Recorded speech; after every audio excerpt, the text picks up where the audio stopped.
meeting of the General Assembly is called to order. After our intense Monday, today starts the general debate of the 80th session. Before proceeding to the general debate, the Assembly will hear an introduction by Secretary General of his annual report on the work of the organization. Under Agenda Item 110, in accordance with Resolution 51/241 of 31st July 1997. Please take your seat. I now give the floor to the Secretary General of the United Nations, His Excellency Antonio Guterres.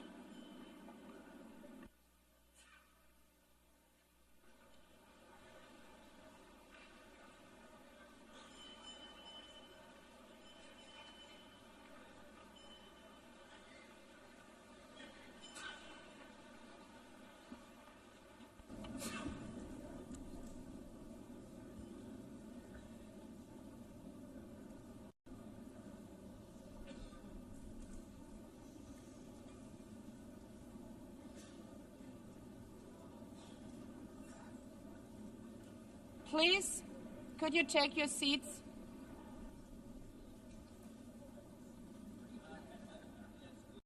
Let me begin with two words we have not been able to say often enough in this hall.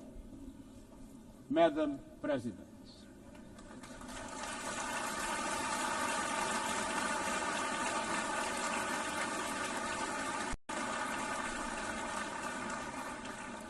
Excellencies, ladies and gentlemen, 8 years ago, in a world scorched by war, leaders made a choice: cooperation over chaos, law over lawlessness, peace over conflict. And that choice gave birth to the United Nations, not as a dream for perfection, but as a practical strategy for the survival of humanity. Many of our founders had seen firsthand the hell of the death camps and the terror of war. They knew that true leadership meant creating a system to prevent the replay of those horrors, a firewall against the flames of conflict and World War III, a forum for sovereign states to pursue dialogue and cooperation, and a concrete affirmation of an essential human truth: we are all in this together. And this General Assembly Hall is the heartbeat of that truth. It is why for decades world leaders have come to this one-of-a-kind podium. It is why you are here today. Because at its best, the United Nations is more than a meeting place. It's a moral compass, a force for peace and peacekeeping, a guardian of international law, a catalyst for sustainable development, a lifeline for people in crisis, a lighthouse for human rights, and a center that transforms your decisions, the decisions of member states, into action. 80 years on, we confront again the question our founders faced, only more urgent, more intertwined, more unforgiving. What kind of world do we choose to build together? Excellencies, we have our work cut out for us, as our ability to carry out that work is being cut from us. We have entered in an age of reckless disruption and relentless human suffering. Look around. The principles of the United Nations that you have established are under siege.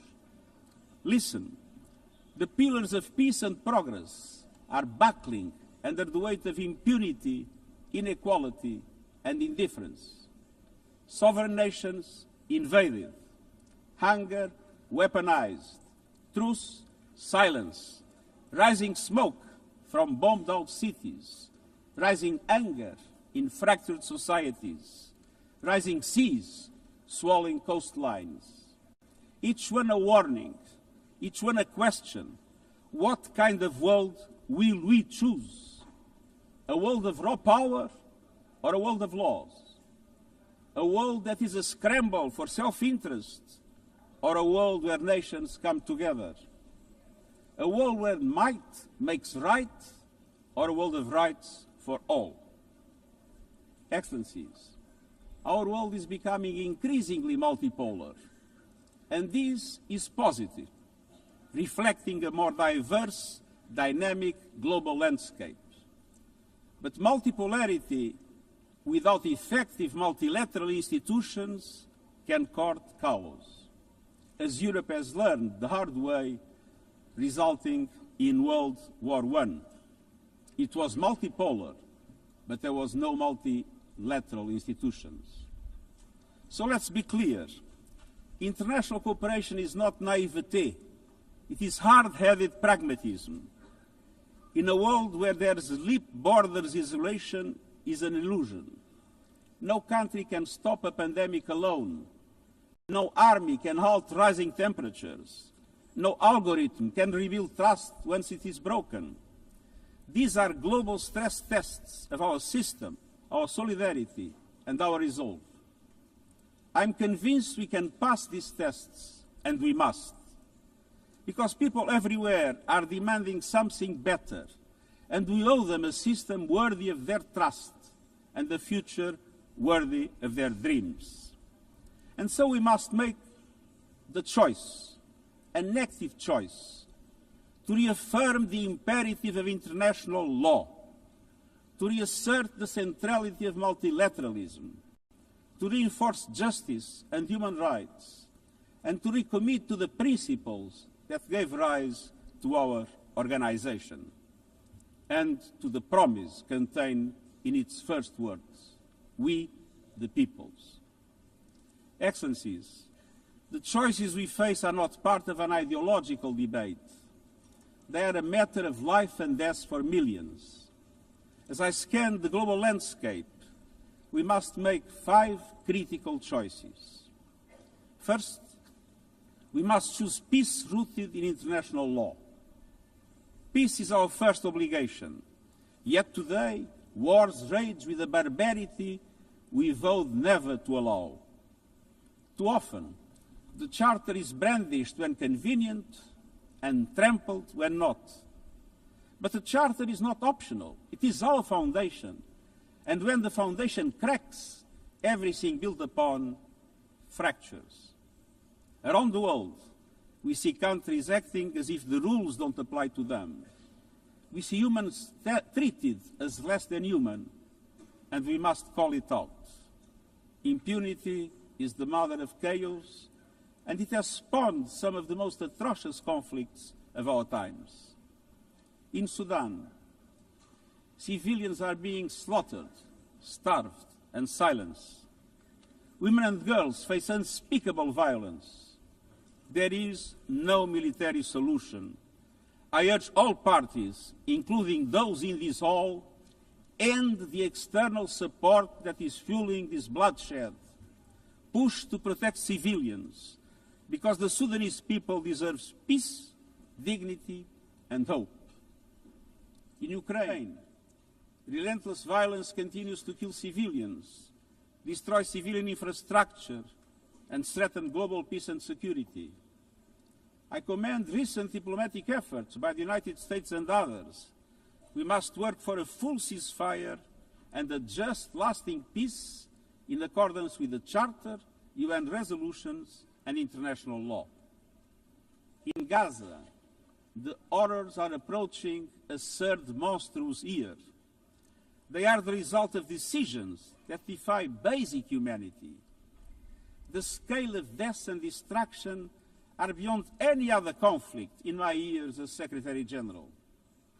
The International Court of Justice has issued legally binding provisional measures in the case named Application of the Convention on the Prevention and Punishment of the Crime of Genocide in the Gaza Strip. Since then, a famine has been declared and the killing has intensified. The measures stipulated by the ICJ must be implemented fully and immediately.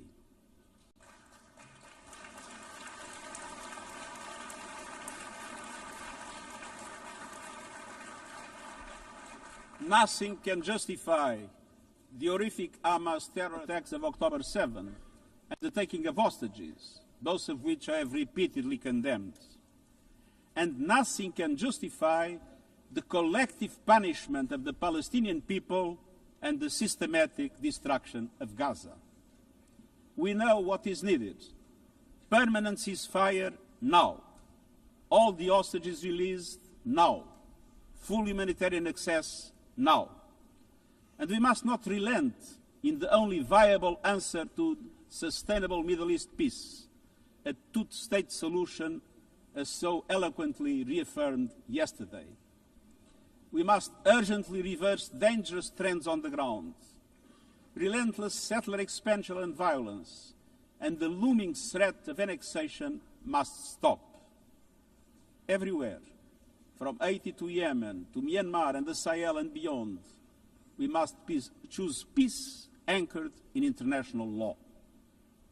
The past year has brought glimmers of hope, including the ceasefire between Cambodia and Thailand and the agreement between Azerbaijan and Armenia brokered by the United States.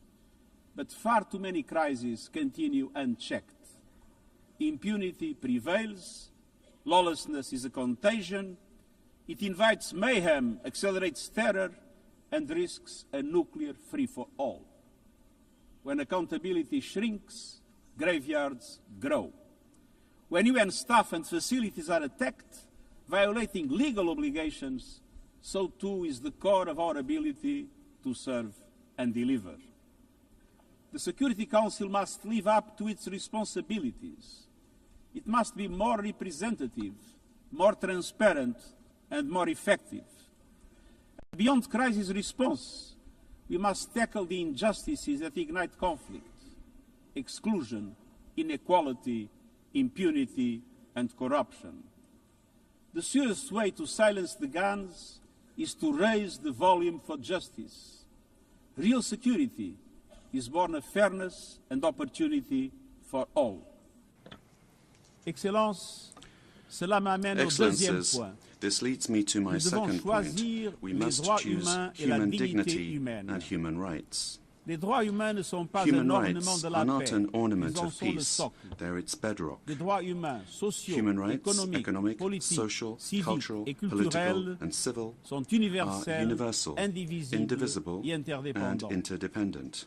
Choisir les droits, Choosing c'est rights plus que des means paroles. more than C'est words. choisir la justice It plutôt que le means choosing silence. justice over C'est silence. préserver la liberté It means et l'espace protecting civique. freedom and civic space. Faire avancer l'égalité pour Advancing les femmes et equality les for filles. women and girls. Combattre le Confronting racisme et la racism and discrimination sous discrimination toutes leurs in all formes. its forms. Protéger les défenseurs des Protecting droits human humains, rights les defenders, journalistes journalists, et la liberté and freedom of d'expression, speech. et garantir les droits des And réfugiés et upholding des the rights migrants of refugees and afin que la migrants mobilité so soit that sûre mobility is et safe conforme and au in droit accordance with international. international law. Les droits humains sont un Human combat rights quotidien, are a daily en battle, ligne comme hors online ligne. and offline. Ils exigent de la They volonté require politique, political will. mais la dignité ne se But résume dignity pas à la is not only protection des droits. about the protection of Elle rights. exige pleinement concrétiser ces droits About grâce rights à un fulfilled développement through inclusif inclusive et and résilient. resilient development. Des droits qui mettent fin à la Rights that pauvreté put an end et à la to faim. poverty and hunger. Des droits qui ouvrent Rights de la that voie de open doors l'éducation, de la to santé education, et des health opportunités. and opportunity. Les objectifs de The développement Sustainable durable Development sont Goals notre feuille are de our route shared commune roadmap pour for concrétiser ces achieving droits. these rights. Mais pour avancer sur But cette in order voie, to make il faut progress du down this carburant. road, we need Ce fuel. carburant, c'est le And financement. that fuel is Et nous savons ce qu'un finance. développement bien mené peut We've seen accomplir. what development done right can Au deliver. cours de la dernière In the décennie, past decade, des millions de personnes supplémentaires millions ont more have accédé à gained access to l'électricité, electricity, à des solutions de cuisson clean propres cooking et à solutions, l'Internet. and to the Le internet. mariage des enfants Child marriage recule, is in retreat. la représentation des femmes Women's avance, representation is mais les growing, coupes dans l'aide au but cuts développement to aid font are des wreaking ravages. havoc. Pour un grand nombre de personnes, They are elles a death représentent une sentence for condamnation many. à mort. Pour tant d'autres, For so un many more, avenir confisqué. a stolen future. C'est là tout le This paradoxe is de the notre great époque. paradox of our time. Nous avons les solutions, We have the mais nous solutions, siphonnons le but we are carburant qui siphoning nous off the permettrait fuel d'avancer. that would make it possible to make Choisir la progress. dignité, c'est To choisir la choose justice dignity, we financière must choose et la financial solidarité. justice and solidarity. Nous devons réformer We need l'architecture to financière reform the international internationale financial afin architecture qu'elle soit au so that it service du drives développement development de for all. toutes et de tous. Avant que des banques multilatérales de With bigger développement and plus grandes et bolder plus multilateral audacieuses development qui banks prêtent lending more davantage et mobilisent and plus de capitaux mobilizing more privés pour les private pays en capital développement, for developing avec des countries, mécanismes d'allègement de with dette plus faster rapides et and plus fairer justes, debt relief couvrant tous les mechanisms, pays en difficulté, helping every country y in compris crisis, ceux à revenus including intermédiaires. middle-income countries. Une protection des ressources nationales Protecting en natural s'attaquant aux flux resources financiers by illicites, tackling illicit aux financial pratiques fiscales flows and abusives abusive tax qui volent aux practices sociétés that rob leur societies avenir. of their future, Et des institutions and financières global mondiales à financial l'image du monde institutions that d'aujourd'hui, represent today's avec world, une with participation far bien plus greater forte participation des pays of en développement developing countries dans sa composition et ses décisions. in terms of their composition Alors and faisons their le choix decision-making. d'une So économie let mondiale au us service de choose a toutes global et economy tous. that works for everyone, Faisons le men choix and women. des droits Let humains us choose et de la human dignité rights and et dignity, donnons-nous les moyens d'une and transition let us juste equip pour les ourselves peuples with the et la means planète. to ensure a transition Excelencias, for people and the planet. Esto nos leva a la tercera opción. Excellencies, this brings me to the Debemos third elegir la choice. justicia We must climática. choose climate justice. La crisis climática The se está climate crisis acelerando, is accelerating, pero las soluciones but también. so are the solutions. El futuro de la energía The clean limpia energy future ya no es una is no promesa longer a lejana, distant promise. ya está aquí. It's already here. Ningún gobierno, No government, industria o industry, interés or special especial interest puede can detenerlo. stop it. Pero algunos lo But están some are intentando, trying, prejudicando a las hurting economías, economies, imponiendo locking precios in más higher altos prices, y and desperdiciando squandering una a oportunidad historic histórica. opportunity. Excellencies, fossil fuels are a losing bet. Last year, almost all new power capacity came from renewables, and the investment is surging. Renewables are the cheapest and fastest source of new power. They create jobs, drive growth, shield economies from volatile oil and gas markets, connect the unconnected, and can free us from the tyranny of fossil fuels. But not at today's pace. Clean energy investment remains uneven.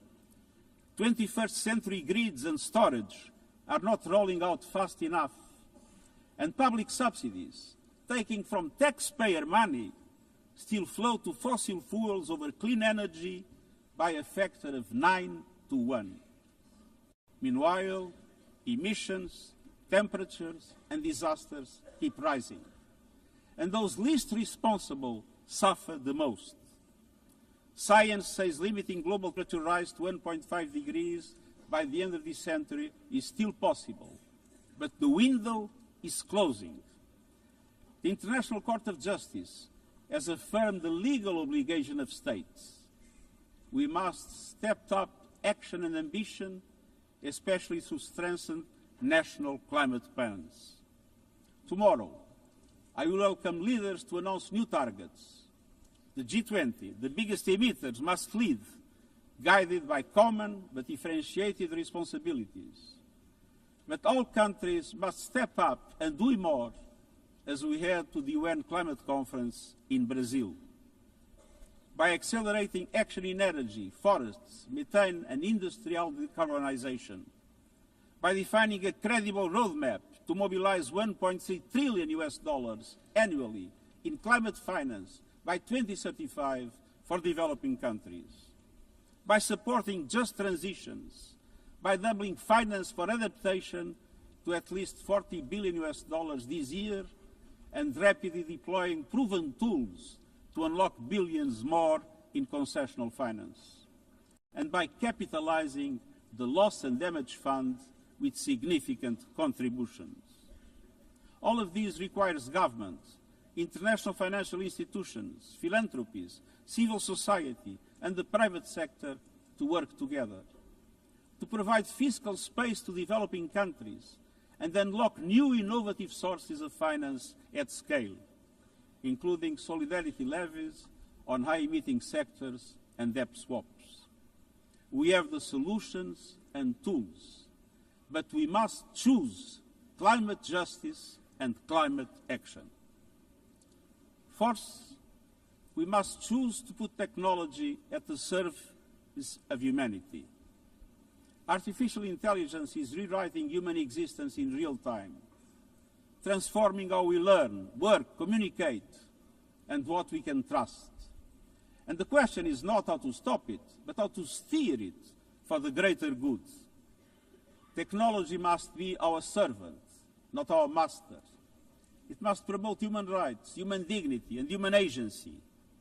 Yet today, AI's advancement in outpacing regulation and responsibility and is concentrated in a few hands. And the risks are expanding to new frontiers, from biotech to autonomous weapons. We are witnessing the rise of tools for mass surveillance, mass social control, mass disruption, and even mass destruction. Tools that can drain energy, strain ecosystems, and intensify the race for critical minerals, potentially stoking instability and conflict. Yet, these technologies remain largely ungoverned. We need universal guardrails and common standards across platforms. No company should be above the law. No machines should decide who lives or dies. No system should be deployed without transparency, safety, and accountability. Last month, this Assembly took a historic step, establishing an independent international scientific panel on AI and an annual global dialogue on AI governance. Two new pillars of a shared architecture, connecting science with policy to bring clarity and foresight, enabling innovation to flourish while advancing our values and our rights, and ensuring governments, companies, and civil society can help shape common norms. We must build on these mechanisms and close the capacity gap. All countries must be able to design and develop AI, not just to consume it. I have proposed voluntary financing options to build AI computing power, data, and skills in developing nations. No country should be locked out of the digital future or locked into systems it cannot shape or trust. And governments must lead with vision, and companies must act with responsibility. And we, the international community, must ensure that technology lifts up humanity. So let us choose cooperation over fragmentation, ethics over expediency, and transparency over opacity. Technology will not wait for us, but we can still choose what it serves. So let us choose wisely. Fifth and finally, to meet all these goals, we must choose to strengthen the United Nations for the 21st century. The forces shaking our world are also testing the foundations of the United Nations system. We are being hit by rising geopolitical tensions and divisions, chronic uncertainty, and mounting financial strain. But those who depend on the United Nations must not be made to bear the cost, especially now, when for every dollar invested to support our core work to build peace, the world spends $750 on weapons of war. This is not only unsustainable, it is indefensible. In this moment of crisis, the United Nations has never been more essential. The world needs our unique legitimacy, our convening power, our vision to unite nations, to bridge divides and confront the challenges before us. The Pact for the Future has shown your determination to build a United Nations that is stronger, more inclusive, and more effective. That is the logic and the urgency of our UN80 initiative. We are moving swiftly and decisively. I put forward concrete proposals, a revised budget for 2026 that strengthens accountability, improves delivery, and cuts costs, practical reforms to implement mandates more effectively and efficiently with greater impact, and ideas to spark a paradigm shift in the structure of the UN and how its parts work together. Most of these decisions rest with you, the Member States, and we will move forward in full respect of the established procedures. Together, let us choose to invest in a United Nations that adapts, innovates, and is empowered to deliver for people everywhere. Excellencies, my overriding message comes down to this. Now is the time to choose.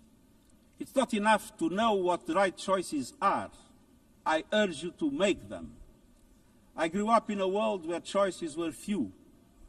I was raised in the darkness of dictatorship, where fear silenced voices and hope was nearly crushed. Yet, even the bleakest hours, especially then, I discovered a truth that has never left me. Power does not reside in the hands of those who dominate or divide. Real power resides from people, from our shared resolve to uphold dignity, to defend equality, to believe fiercely in our common humanity and the potential of every human being. I learned early to persevere, to speak out, to refuse to surrender, no matter the challenge, no matter the obstacle, no matter the hour. We must and we will overcome. Because in a world of many choices, there is one choice we must never make, the choice to give up. We must never give up. That is my promise to you, for peace, for dignity, for justice, for humanity, for the world we know is possible when we work as one. I will never, ever give up. Thank you.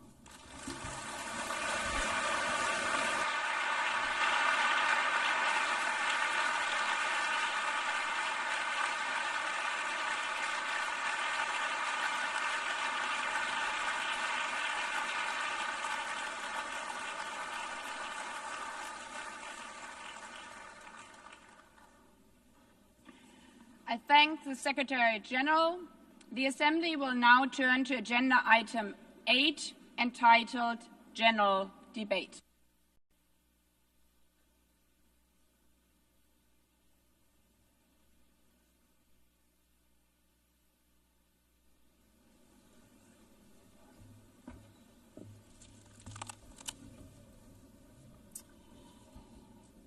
Years, longer than the average human life.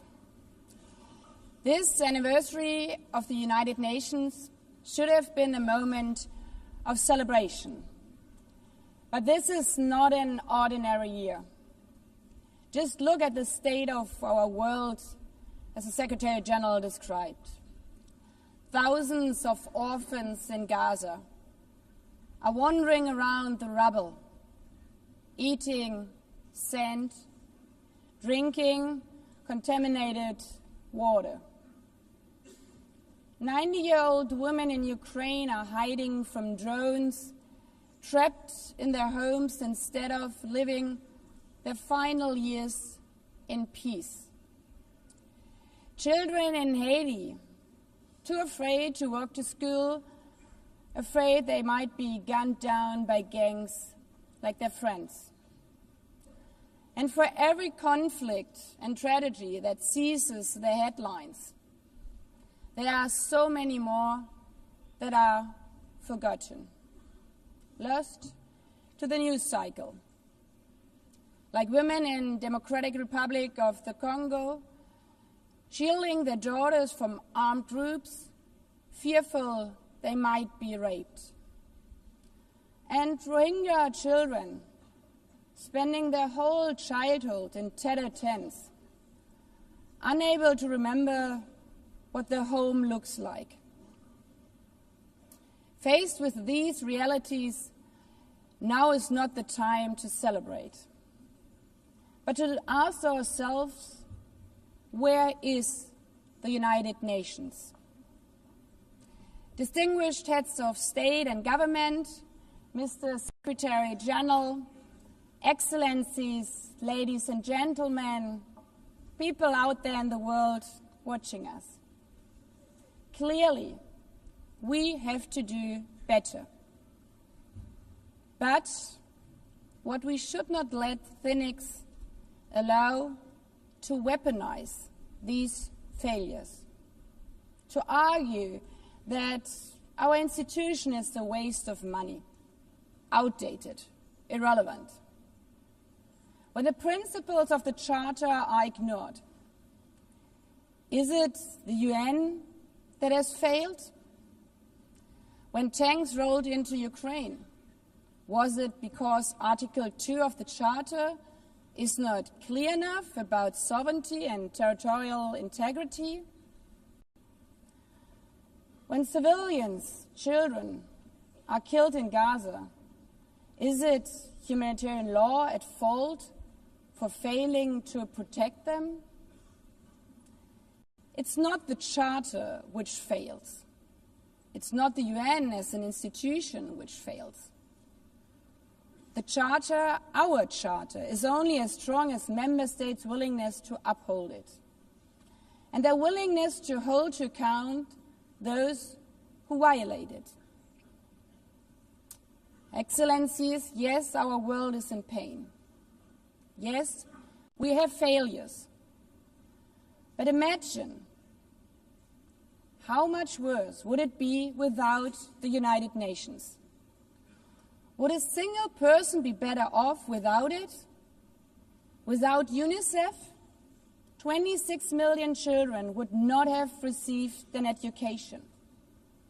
Without the World Food Programme, nearly 125 million people would have lacked life-saving food assistance.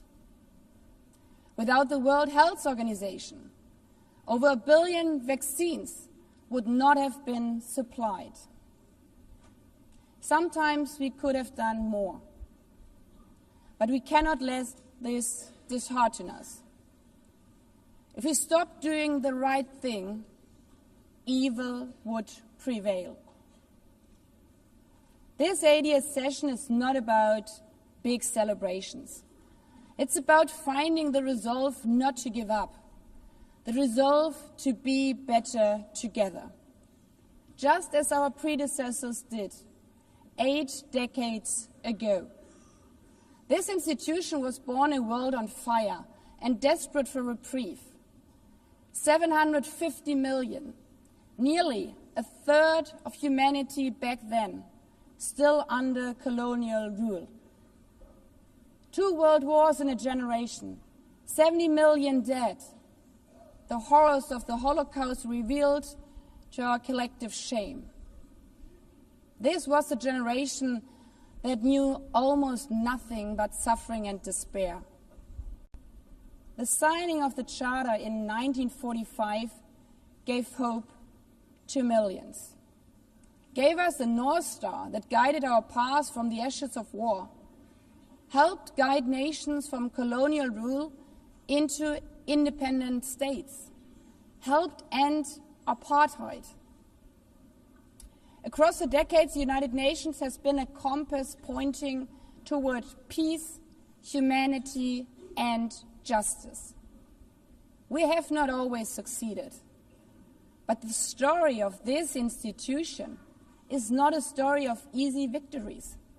It's a story of falling and rising, of pulling ourselves and each other back up and trying harder. We gather here for the 80th time, not for empty celebration, not out of ritual, not to hear our own voices. We gather to prove that this institution matters, and that through this institution, every nation represented here, no matter how big or small, can summon again the strength and unity first shown in San Francisco 80 years ago.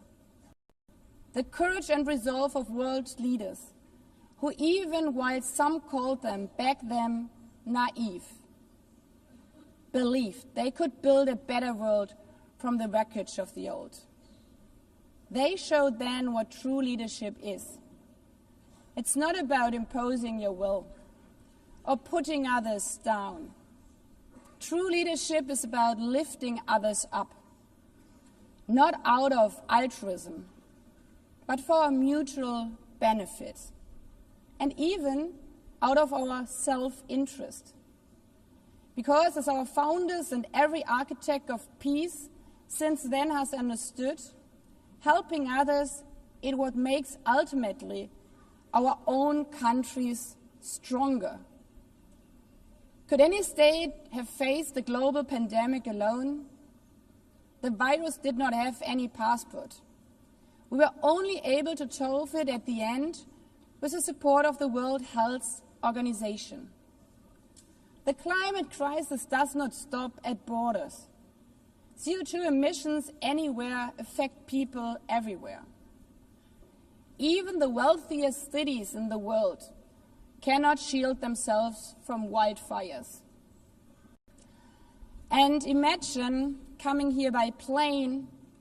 How safe would you feel to step into the next airplane if there were no International Civil Aviation Organization anymore, which is responsible for setting safety regulations for 5 billion passengers each year? How comfortable would you be with your children using the internet while AI is uncontrolled and unchecked? As the lines between what is real and fake start to blur. In this globalized, digitalized world, we work together or we suffer alone.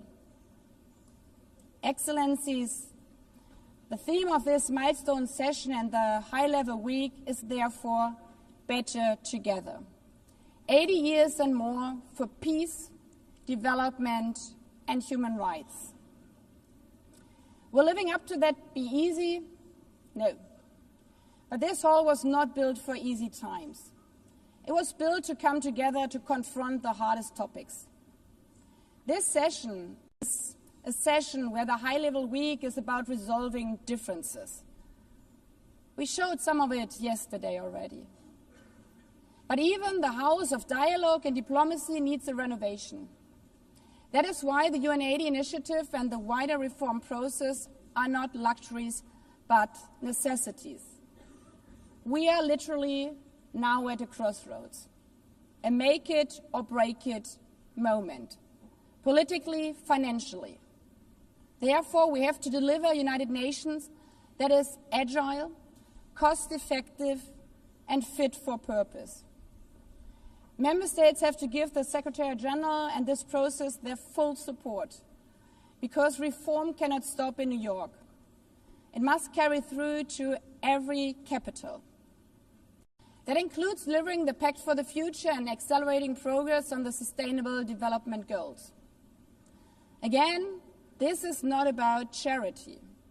It's about addressing the core purposes of this institution, about strengthening our foundations across all 3 pillars: peace and security, human rights, and sustainable development. They are inseparable. Leaving hundreds of millions trapped in extreme poverty, vulnerable to crisis, and denied their human rights is not only a moral failure, it's a recipe for global unrest, terrorism, and the tragic waste of humanity's greatest resource, its people. Put it simply, without the SDGs, there cannot be lasting peace. Excellencies, our future as an institution will also be shaped by the selection of the next Secretary General. And here we must pause and reflect. In nearly 80 years, this organization has never chosen a woman for that role. One might wonder how out of 4 billion potential candidates, there could not be found a single one. Of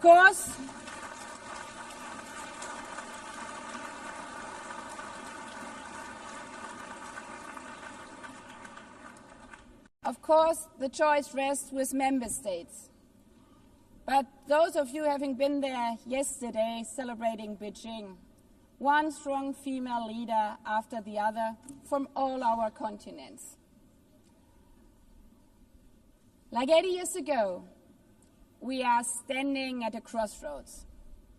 And it's up to us, to every single member state, to live up to the same leadership as your predecessors did, to act when action is needed, to uphold the principles of our charter, to be better together, to show the people around the world that this United Nation is there, today, tomorrow, and for the next 8 decades.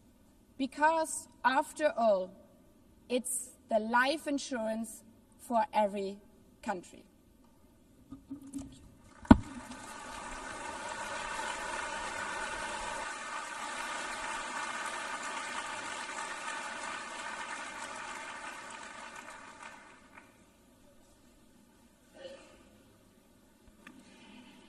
Before giving the floor to the first speaker for this morning, I would like to remind member states that the list of speakers for the general debate has been established on the agreed basis that statements should be no longer than 15 minutes to enable all the speakers to be heard at a given meeting.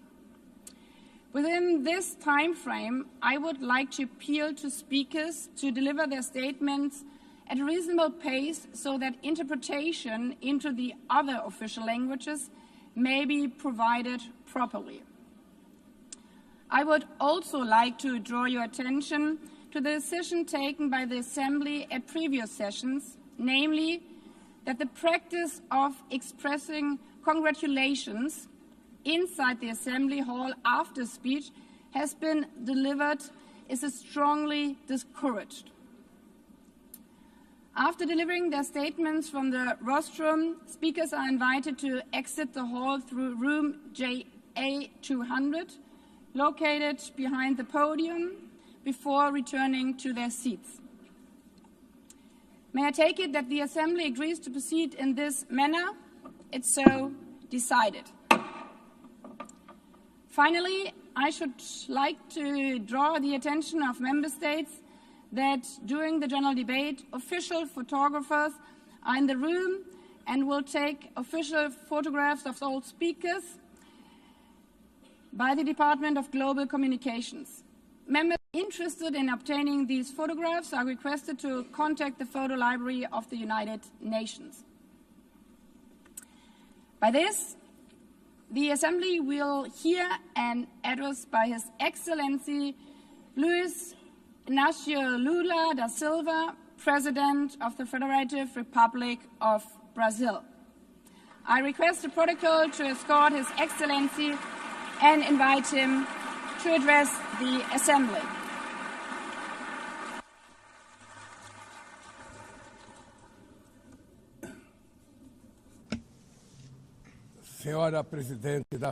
Madam President of the General Assembly, Annalena Barbucchi, Mr. Secretary-General Antonio Guterres, dear heads of state and government, and representatives of the member states gathered here.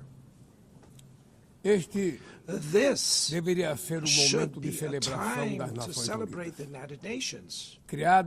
Created at the end of the war, the UN symbolizes the highest expression of the aspiration for peace and prosperity.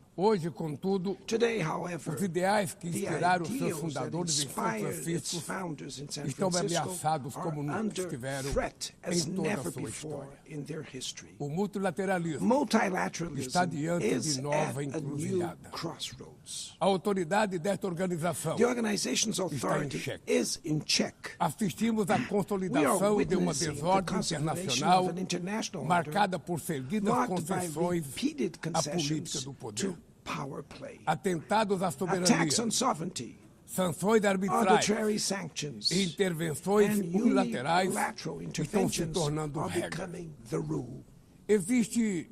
evidente there paralelo is a clear entre a parallel crise do between the multilateralismo e o multilateralism enfraquecimento crisis da and the weakening democracia. of democracy. O autoritarismo se fortalece Authoritarianism is quando nos strengthened when omitimos we frente à fail to arbitrariedade. act in the face of Quando a arbitrary sociedade acts, internacional when the international society vacila na defesa da falters paz, in defending da peace, soberania e do sovereignty, direito, and the rule as of law, consequências são the trágicas. consequences are Em tragic todo o mundo, throughout the world. forças antidemocráticas Anti-democratic tentam forces are subjugar trying to as subjugate instituições e institutions sufocar and as stifle liberdades. freedoms. Cultua a violência, They worship violence, exalta a praise ignorância, ignorance, atuam como act milícias as physical físicas e and digitais digital militias, e cerceiam a and imprensa. restrict the press. Mesmo sob ataques sem Even precedentes, under an o Brasil unprecedented optou attack, por Brazil resistir chose to e resist defender sua and defend its democracia democracy, reconquistada há regained 40 anos 40 pelo seu years povo ago by depois its de people 2 décadas de after governo 2 ditatoriais. decades of dictatorial government. Não há justificativa There para is as no medidas justification for unilaterais e unilateral arbitrárias and contra nossas arbitrary measures instituições e nossa against our economia. institutions and our A economy. agressão contra a independência do The Poder aggression Judiciário against the é independence of the inaceitável. judiciary branch of power Esta is ingerência unacceptable. em This assuntos internos interference in domestic conta com o affairs auxílio de uma is extrema-direita aided by a subserviente subservient e saudosa far-right de antigas who is hegemonias. nostalgic of past Falsos hegemonies. False arquiteta patriots e promove plan and publicamente publicly promote ações contra o actions Brasil. against Brazil. Não há pacificação com impunidade. Cannot be achieved with Há poucos impunity. dias, A few days e ago, pela primeira and for the vez em first time in 525 anos de nossa 525 história, years of our history, ex-chefe de a Estado former head of state foi condenado was por atentar convicted contra of o Estado attacking the democrático de democratic direito. rule of law. Foi He investigado, was investigated, indiciado e julgado indicted, trialed, e and held responsabilizado pelos accountable seus atos for his em actions processo in a minucioso. meticulous process. Teve amplo direito de defesa, He has the prerrogativa right to que as defend himself was ditaduras secured, negam a às suas prerogative that vítimas. dictatorships deny to Diante their dos victims olhos do mundo, before the eyes of the O Brasil world. deu um recado Brazil a todos os sent a candidatos message to all autocratas aspiring e aqueles que os apoiam. autocrats and those who Nossa support them. democracia Our e democracy, nossa our soberania sovereignty são are inegociáveis. non-negotiable.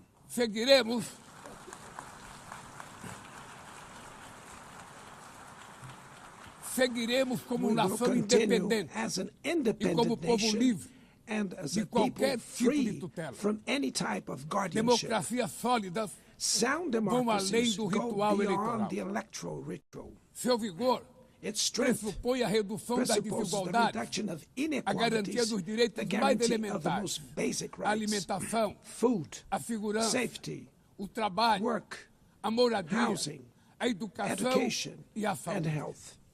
A democracia falha Democracy quando as fails mulheres ganham when menos que women os homens earn less than ou men morrem pelas or mãos de die parceiros at e the hands familiares. of partners and family Ela members. perde It quando loses fecha suas when it portas closes its e doors culpa migrantes and pelas blames mazelas do migrants mundo. for the world's ills. A pobreza Poverty é tão is inimiga da as much democracia an enemy of quanto o democracy extremismo. as extremism. Por isso, Therefore, foi com orgulho we were proud que to recebemos receive da FAO a confirmation from confirmação de que o FAO Brasil that voltou Brazil a has sair do once mapa again da left fome the hunger este map ano de in this 2020. year, 2025.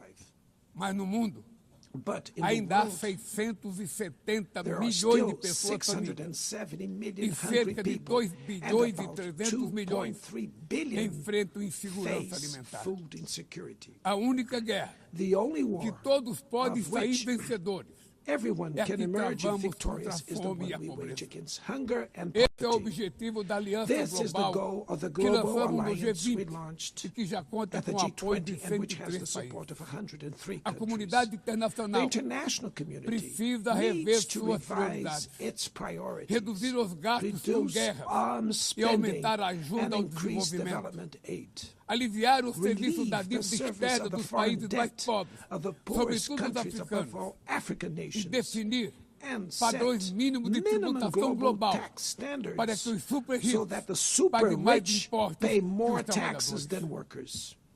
A democracia também se Democracy mede is pela also capacidade measured by de the proteger ability as to protect famílias e a families infância. and the childhood. As plataformas digitais Digital platforms trazem offer possibilidade de nos possibilities for aproximar us to come como together jamais in havíamos ways we imaginado, never imagined. mas têm sido usadas But they para have been semear used for intolerância, sowing misoginia, intolerance, xenofobia e xenophobia and misinformation. The internet não pode ser terra cannot be sem a lei. land of Cabe ao poder público lawlessness. proteger It's os up mais to governments vulneráveis. to protect the most Regular vulnerable. não é Regulating restringir does a not liberdade de mean expressão, restraining é freedom garantir of expression. que o que It's já é about ilegal ensuring no mundo real that what is seja already tratado assim illegal in the também real no world ambiente is treated digital, the no way in ambiente the virtual virtual. environment. Ataques à Attacks regulação on regulation serve para encobrir serve to interesses cover up difusos hidden e dar interests guarida a and crimes como provide fraudes, shelter for tráfico de crimes pessoas, such pedofilia as fraud, e human investidas trafficking, contra a democracia. pedophilia, and attacks against the O Parlamento brasileiro, The Brazilian parliament corretamente, was right to apressou sem rush abordar esse this to problema. address this issue. Com orgulho, Last week, promulguei na I última proudly semana enacted uma das leis mais one of the avançadas world's do most mundo advanced laws para for the proteger, protection para a of proteção de children and crianças e adolescents adolescentes in na the esfera digital. digital environment. Também enviamos ao Congresso Also, we Nacional sent draft bills projeto de lei to the National para Congress fomentar a to foster concorrência nos competition mercados digitais and digital e para markets and to incentivar encourage the a instalação installation de data of centers sustainable sustentáveis. data centers.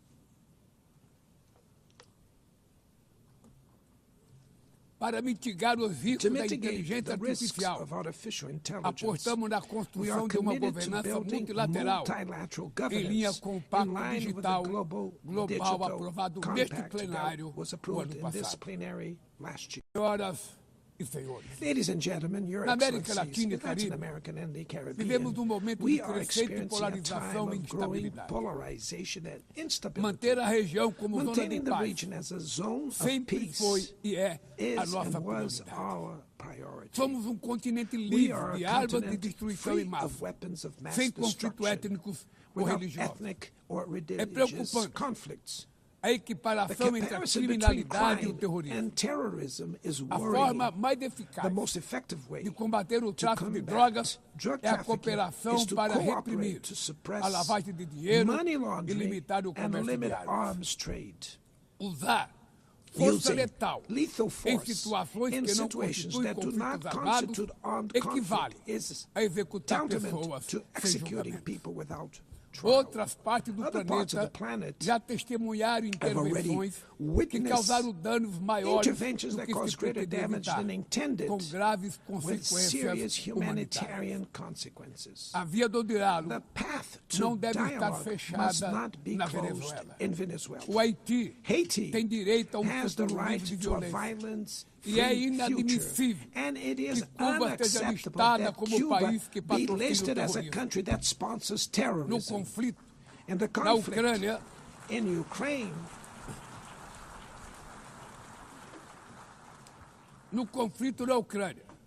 in the todos já conflict in sabemos que Ukraine, não we haverá all solução militar. already know that there will be O no recente encontro no military Alasca solution.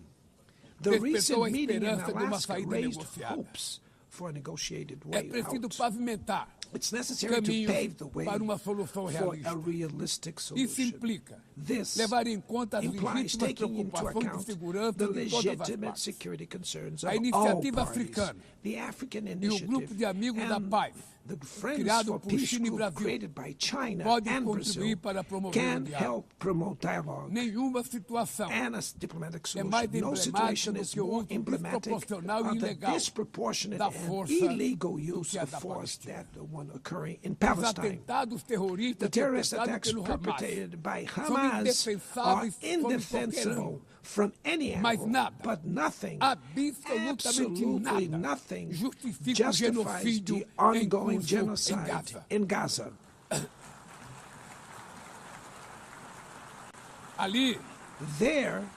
Ali, sob toneladas de Under escombros, tons of rubble, estão enterradas are dezenas buried de milhares tens de of mulheres e thousands of crianças innocent inocentes. women and children. Ali também estão sepultados o direito We can see internacional that humanitário international e humanitarian o law and the mito da myth of superioridade ethical ética do Ocidente. exceptionalism of the West are Este also being massacre buried there. não This aconteceria massacre would not have sem a happened cumplicidade without dos the que poderiam complicity of evitar. those who could have prevented Gaza, it. In Gaza, Fome é usada hunger como arma is de guerra. used as a weapon of O war, deslocamento and the forçado de forced populações displacement of é populations praticado goes on impunemente. punished. Quero expressar I minha express admiração my aos admiration judeus to the Jews que dentro e who, fora de Israel inside and se outside opõem Israel, a esta punição oppose this coletiva. collective punishment. O povo The palestino Palestinian corre o people risco are de at risk desaparecer. of disappearing. Só sobreviverá They como will um only Estado survive independente with an integrado à independent state comunidade integrated internacional. to the international community. Esta é a This solução is the defendida por solution mais de defended by more than 150 membros da ONU 150 e afirmada UN members, ontem aqui, reaffirmed neste mesmo yesterday plenário, here in this very mas plenary, obstruída but por bared único by veto. a single É veto. lamentável It is que o regrettable presidente that Mahmoud President Mahmoud tenha Abbas sido was impedido prevented pelo by país the host anfitrião de country ocupar of a occupying bancada da the Palestinian Palestina bench nesse at this momento historical moment.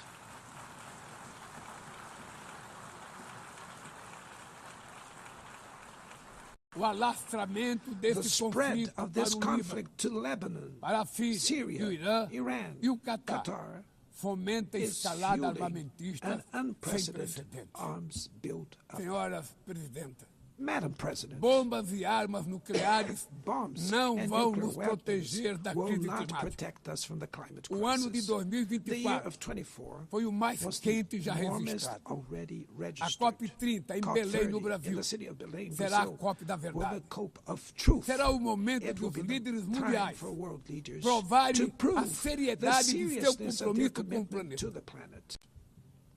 Sem ter o quadro Without completo das a complete contribuições picture nacionalmente determinadas, of the a chamada NDCs, NDC, nationally determined caminharemos de olhos contributions, vendados we para o were verdadeiro walking abismo. blindfolded towards O Brasil the abyss. se Brazil comprometeu a has reduzir committed entre to 59% e reducing its emissions by 67% suas 59 to emissões, and abrangendo todos 67%, os gases de covering efeito all estufa greenhouse em gases todos os and setores da all economia. sectors of the economy. Nações em desenvolvimento Developing nations enfrentam a mudança do face clima climate ao change mesmo tempo em while que lutam grappling contra outros with desafios. other challenges. Enquanto isso, Meanwhile, países ricos rich countries usufruem enjoy de padrão de a vida obtido standard às of custas de living 200 reached anos at de the emissões de expense of gás. 200 years of greenhouse Exigir gas maior emissions. ambição e Demanding maior acesso greater a ambition recursos and greater e access tecnologias to não é resources uma and questão de technology. caridade, It's not a matter of é charity, apenas uma but questão de of justiça. justice.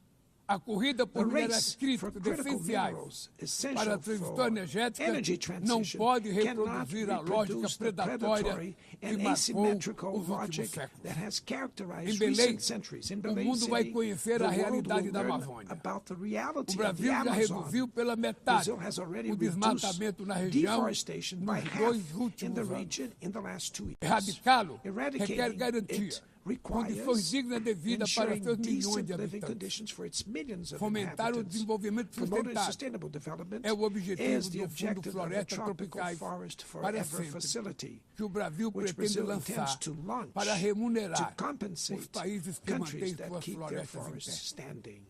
É chegado o momento de passar But the time has da come fase to da prove, negociação. to move para a from the etapa da negotiation phase to the implementação. implementation O mundo stage. deve The muito ao world regime owes a lot to the criado pela regime Convenção created do by the Clima. Climate Convention. Mas é necessário Climate change trazer o combate à needs mudança to do be clima brought para to o the coração heart da of the ONU UN para que ela tenha so that a it atenção gets que the merece. attention it Um deserves. conselho A vinculado à council Assembleia Geral, linked to the General com Assembly força e with the legitimidade power para and monitorar legitimacy to compromissos, monitor dará commitments, coerência provide à ação climática. coherence to climate action. Trata-se de um passo This is a fundamental fundamental step na direção de uma towards reforma a mais broader abrangente reform da of the organização, organization, que contemple também which would um also Conselho de include Segurança an ampliado expanded nas Security duas Council in categorias the dos two seus membros. member categories. Poucas áreas Few areas retrocederam have tanto worsened como o as sistema much as the multilateral de comércio. multilateral trading system.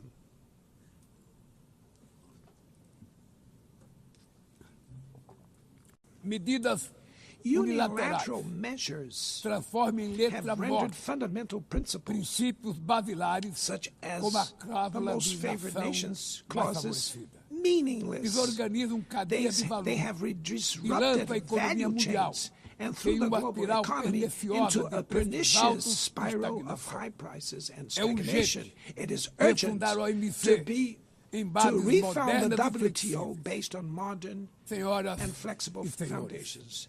Your Excellencies, ladies este and ano gentlemen, this year, o mundo perdeu the duas world lost two personalidades exceptional excepcionais. public figures. O ex-presidente do Former Uruguai, Pepe Uruguayan Mujica, President Pepe e o Mujica nosso querido and Papa our dear Francisco. Pope Francis. Ambos both encarnaram como ninguém embodied the os best melhores valores humanist humanistas. values like no Suas other. vidas se Their lives were entrelaçaram com as with 8 the 8 décadas de existência da decades ONU. of the UN.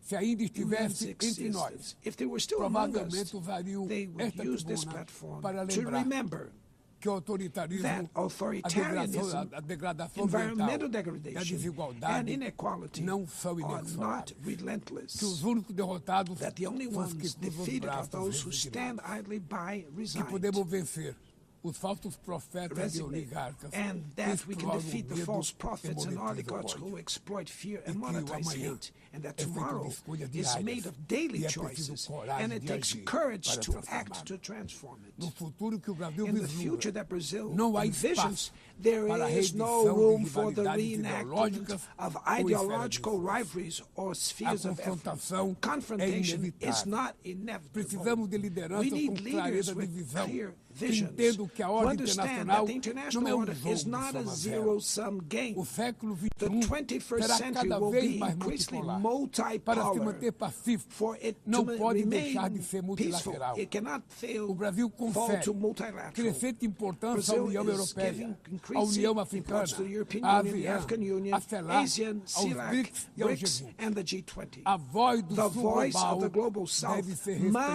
respeitada be e ouvida. heard. A ONU The UN tem hoje The UN quase has 4 today vezes almost mais 4 membros do que os times more members 51 than que estiveram the na 51 fundação. who were at its Nossa foundation. missão histórica Our é historic detorná-la mission novamente, is to make it once portadora de again a esperança barrier of e hope promotora and da a igualdade promoter e da of paz, equality, do desenvolvimento peace, sustentável sustainable e da development, diversidade diversity, e da and tolerância. tolerance. Que Deus May nos God abençoe bless a todos us e muito all. obrigado. And thank you very much.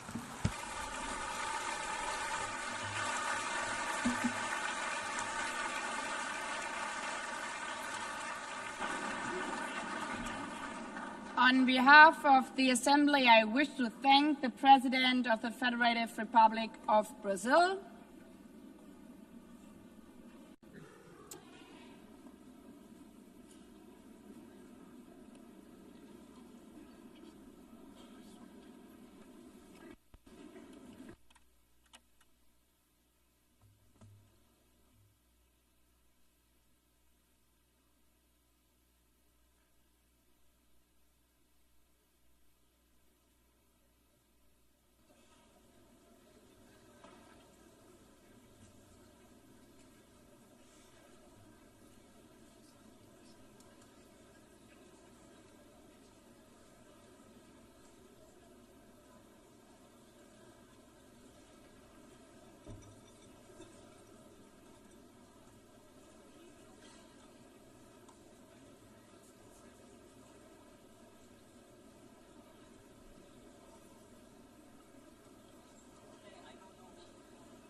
the Assembly will hear an address by His Excellency Donald Trump, President of the United States of America. I request protocol to escort His Excellency and invite him to address the Assembly.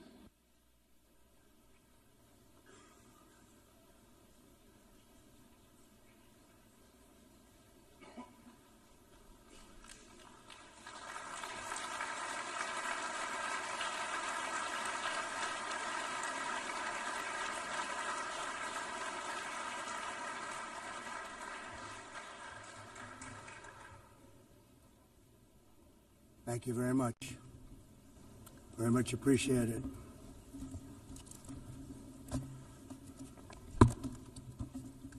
And I don't mind making this speech without a teleprompter, because the teleprompter is not working.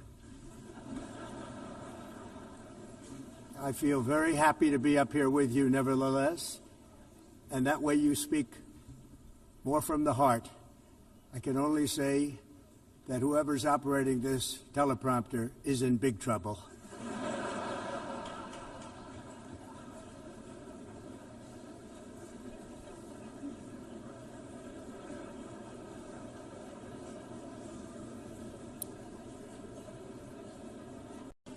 Hello, Madam First Lady. Thank you very much for being here. And Madam President, Mr. Secretary General, First Lady of the United States, distinguished delegates, ambassadors, and world leaders. 6 years have passed since I last stood in this grand hall and addressed a world that was prosperous and at peace in my first term. Since that day, the guns of war have shattered the peace I forged on 2 continents. An era of calm and stability gave way to one of the great crises of our time. And here in the United States, 4 years of weakness, lawlessness, and radicalism under the last administration delivered our nation into a repeated set of disasters. 1 year ago, our country was in deep trouble, but today, just 8 months into my administration, we are the hottest country anywhere in the world, and there is no other country even close. America is blessed with the strongest economy, the strongest borders, the strongest military, the strongest friendships, and the strongest spirit of any nation on the face of the earth. This is indeed the golden age of America. We are rapidly reversing the economic calamity we inherited from the previous administration, including ruinous price increases and record-setting inflation we've never had before. Under my leadership, energy costs are down, gasoline prices are down, grocery prices are down, mortgage rates are down, and inflation has been defeated. The only thing that's up is the stock market, which just hit a record high. In fact, it hit a record high 48 times in the last short period of time. Growth is surging, manufacturing is booming. The stock market, as I said, is doing better than it's ever done. And all of you in this room benefit by that, almost everybody. And importantly, workers' wages are rising at the fastest pace in more than 60 years. And that's what it's all about, isn't it? In 4 years of President Biden, we had less than $1 trillion of new investment into the United States. In just 8 months since I took office, we have secured commitments and money already paid for $17 trillion. Think of it, 4 years, less than $1 trillion, 8 months, much more than $17 trillion is being invested in the United States, and it's now pouring in from all parts of the world. We've implemented the largest tax cuts in American history and the largest regulation cuts in American history, making this once and again the best country on earth to do business. And many of the people in this room are investing in America, and it's turned out to be an awfully good investment during this 8-month period. In my first term, I built the greatest economy in the history of the world. We had the best economy ever, history of the world. And I'm doing the same thing again, but this time it's actually much bigger and even better. The numbers far surpass my record-setting first term. On our southern border, we have successfully repelled a colossal invasion. And for the last 4 months, and that's 4 months in a row, the number of illegal aliens admitted and entering our country has been 0. Hard to believe, because if you look back just a year ago, it was millions and millions of people pouring in from all over the world, from prisons, from mental institutions, drug dealers. All over the world they came. They just poured into our country with the ridiculous open border policy of the Biden administration. Our message is very simple. If you come illegally into the United States, you're going to jail, or you're going back to where you came from, or perhaps even further than that. You know what that means. I want to thank the country of El Salvador for the successful and professional job they've done in receiving and jailing so many criminals that entered our country. And it was under the previous administration that the number became record-setting, and they're all being taken out. They have no choice. And other countries have no choice because other countries are in the exact same situation with immigration. It's destroying your country, and you have to do something about it. On the world stage, America is respected again like it has never been respected before. You think about 2 years ago, 3 years ago, 4 years ago, or 1 year ago, we were a laughingstock all over the world. At the NATO summit in June, virtually all NATO members formally committed to increase defense spending at my request from 2% to 5% of GDP, making our alliance far stronger and more powerful than it was ever before. In May, I traveled to the Middle East to visit my friends and rebuild our partnerships in the Gulf and those valued relationships with Saudi Arabia, Qatar, and the UAE and other countries are now, I believe, closer than ever before. My administration has negotiated one historic trade deal after another, including with the United Kingdom, the European Union, Japan, South Korea, Vietnam, Indonesia, the Philippines, Malaysia, and many, many others. Likewise, in a period of just 7 months, I have ended 7 unendable wars. They said they were unendable. You're never going to get them solved. Some were going for 31 years, 2 of them, 31, think of it, 31 years. One was 36 years. One was 28 years. I ended 7 wars. And in all cases, they were raging with countless thousands of people being killed. This includes Cambodia and Thailand, Kosovo and Serbia, the Congo and Rwanda, a vicious, violent war that was, Pakistan and India, Israel and Iran, Egypt and Ethiopia, and Armenia and Azerbaijan. It included all of them. No president or prime minister, and for that matter, no other country has ever done anything close to that. And I did it in just 7 months. It's never happened before. There's never been anything like that. I'm very honored to have done it. It's too bad that I had to do these things instead of the United Nations doing them. And sadly, in all cases, the United Nations did not even try to help in any of them. I ended 7 wars, dealt with the leaders of each and every one of these countries, and never even received a phone call from the United Nations offering to help in finalizing the deal. All I got from the United Nations was an escalator that on the way up stopped right in the middle. If the First Lady wasn't in great shape, she would have fallen. But she's in great shape. We're both in good shape. We both stood. And then a teleprompter that didn't work. These are the 2 things I got from the United Nations, a bad escalator and a bad teleprompter. Thank you very much. And by the way, it's working now. It just went on. Thank you.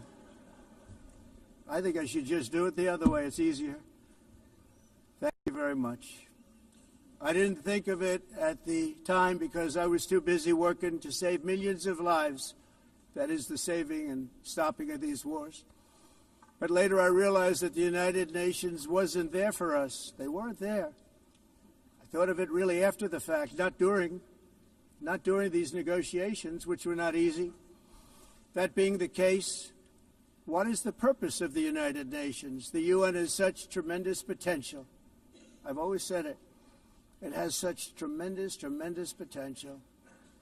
But it's not even coming close to living up to that potential. For the most part, at least for now, all they seem to do is write a really strongly worded letter and then never follow that letter up. It's empty words, and empty words don't solve war. The only thing that solves war and wars is action. Now, after ending all of these wars and also earlier negotiating the Abraham Accords, which is a very big thing for which our country received no credit, never receives credit, Everyone says that I should get the Nobel Peace Prize for each one of these achievements. But for me, the real prize will be the sons and daughters who live to grow up with their mothers and fathers, because millions of people are no longer being killed in endless and unglorious wars. What I care about is not winning prizes, it's saving lives. We saved millions and millions of lives with the 7 wars. And we have others that we're working on, and you know that. Many years ago, a very successful real estate developer in New York, known as Donald J. Trump, I bid on the renovation and rebuilding of this very United Nations complex. I remember it so well. I said at the time that I would do it for $500 million, rebuilding everything. It would be beautiful. I used to talk about, I'm going to give you marble floors. They're going to give you terrazzo. I'm going to give you the best of everything.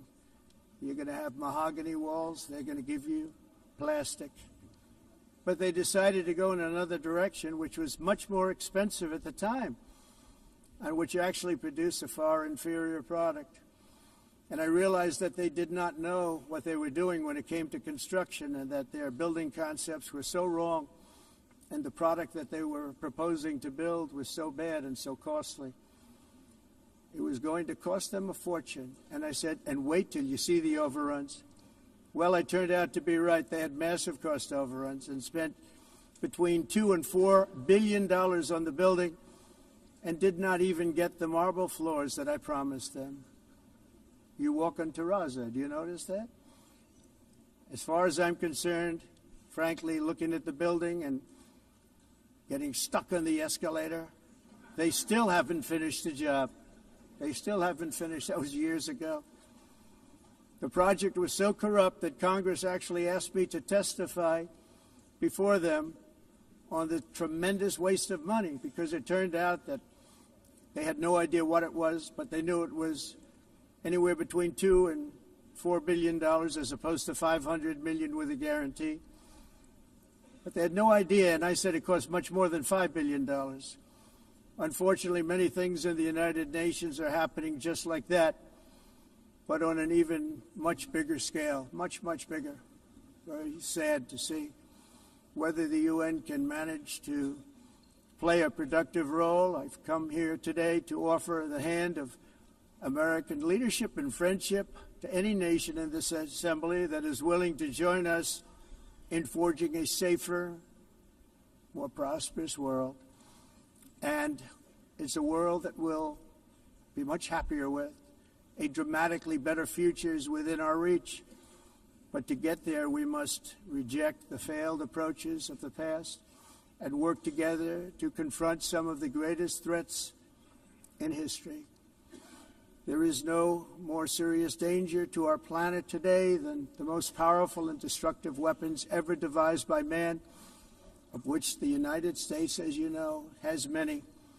Just as I did in my first term, I've made containing these threats a top priority, starting with the nation of Iran. My position is very simple. The world's #1 sponsor of terror can never be allowed to possess the most dangerous weapon. That's why, shortly after taking office, I sent the so-called Supreme Leader a letter making a generous offer. I extended a pledge of full cooperation in exchange for a suspension of Iran's nuclear program. The regime's answer was to continue their constant threats to their neighbors and U.S. interests throughout the region and some great countries that are right nearby. Today, many of Iran's former military commanders, in fact, I can say almost all of them, are no longer with us. They're dead. And 3 months ago, in Operation Midnight Hammer, 7 American B-2 bombers dropped the 14 30,000-pound each bombs on Iran's key nuclear facilities, totally obliterating everything. No other country on earth could have done what we did. No other country has the equipment to do what we did. We have the greatest weapons on earth. We hate to use them. But we did something that for 22 years people wanted to do. With Iran's nuclear enrichment capacity demolished, I immediately brokered an end to the 12-day war, as it's called, between Israel and Iran, with both sides agreeing to fight no longer. As everyone knows, I have also been deeply engaged in seeking a ceasefire in Gaza. Have to get that done. Have to get it done. Unfortunately, Hamas has repeatedly rejected reasonable offers to make peace. We can't forget October 7th, can we? Now, as if to encourage continued conflict, some of this body is seeking to unilaterally recognize a Palestinian state.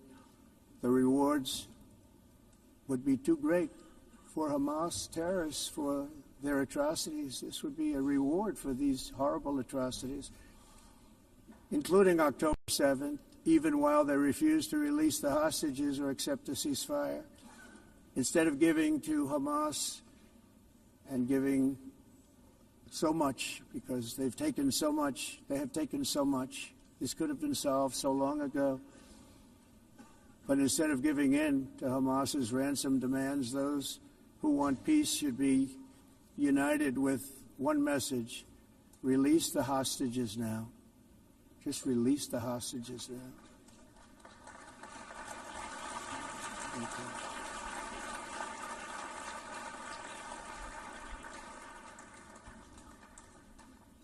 Thank you.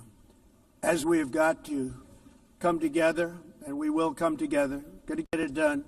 We have to stop the war in Gaza immediately. We have to stop it. We have to get it done. We have to negotiate, immediately have to negotiate peace. We got to get the hostages back. We want all 20 back. We don't want 2 and 4. As you know, I got, along with Steve Witkoff and others that helped us, Marco Rubio, we got most of them back. We were involved in all of them. But I always said the last 20 are going to be the hardest, and that's exactly what happened. We have to get them back now. We don't want to get back 2, and then another 2, and then 1, and then 3. Have this process. No, we want them all back, and we want the actually 38 dead bodies back too. Those parents came to me, and they want them back, and they want them back very quickly and very badly, as though they were alive. They want them. They want them every bit as much as if their son or daughter were alive. I've also been working relentlessly, stopping the killing in Ukraine. I thought that would be, of the 7 wars that I stopped, I thought that would be the easiest because of my relationship with President Putin, which had always been a good one. I thought that was going to be the easiest one. But, you know, in war, you never know what's going to happen. There are always lots of surprises, both good and bad. Everyone thought Russia would win this war in 3 days, but it didn't work out that way. It was supposed to be just a quick little skirmish. It's not making Russia look good. It's making them look bad. No matter what happens from here on out, this was something that should have taken a matter of days, certainly less than a week. And they've been fighting for 3.5 years and killing anywhere from 5,000 to 7,000 young soldiers, mostly soldiers, on both sides, every single week, from 5,000 to 7,000 dead young people, and some in cities, much smaller numbers, where rockets are shot, where drones are dropped. This war would never have started if I were president. This was a war that should have never happened. It shows you what leadership is, what bad leadership can do to a country.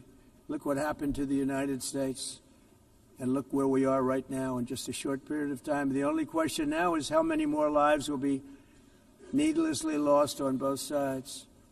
China and India are the primary funders of the ongoing war by continuing to purchase Russian oil.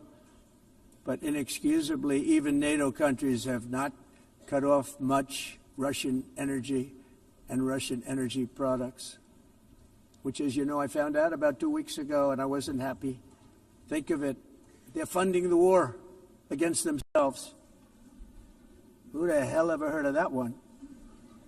In the event that Russia is not ready to make a deal to end the war, then the United States is fully prepared to impose a very strong round of powerful tariffs, which would stop the bloodshed, I believe, very quickly. But For those tariffs to be effective, European nations, all of you are gathered here right now, would have to join us in adopting the exact same measures. I mean, you're much closer to this. We have an ocean in between. You're right there. And Europe has to step it up. They can't be doing what they're doing. They're buying oil and gas from Russia while they're fighting Russia. It's embarrassing to them, and it was very embarrassing to them when I found out about it, I can tell you that. They have to immediately cease all energy purchases from Russia. Otherwise, we're all wasting a lot of time.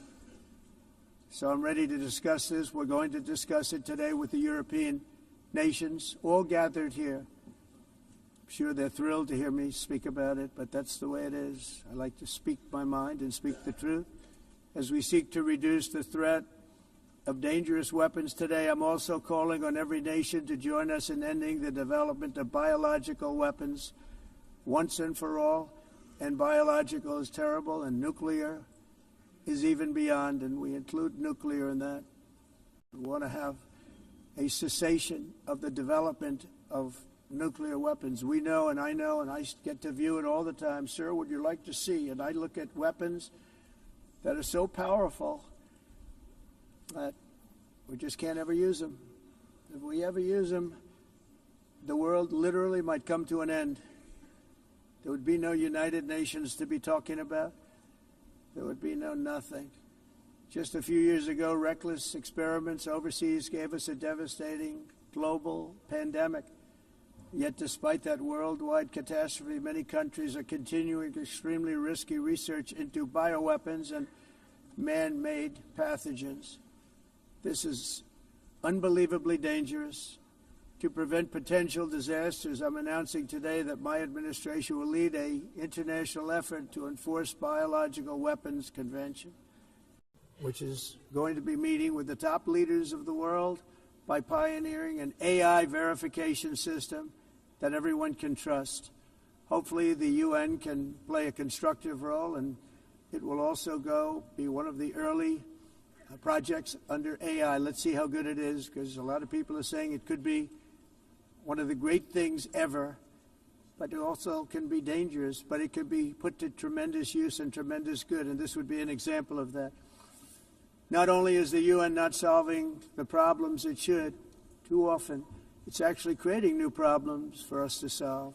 The best example is the #1 political issue of our time, the crisis of uncontrolled migration. It's uncontrolled. Your countries are being ruined. The United Nations is funding an assault on Western countries and their borders.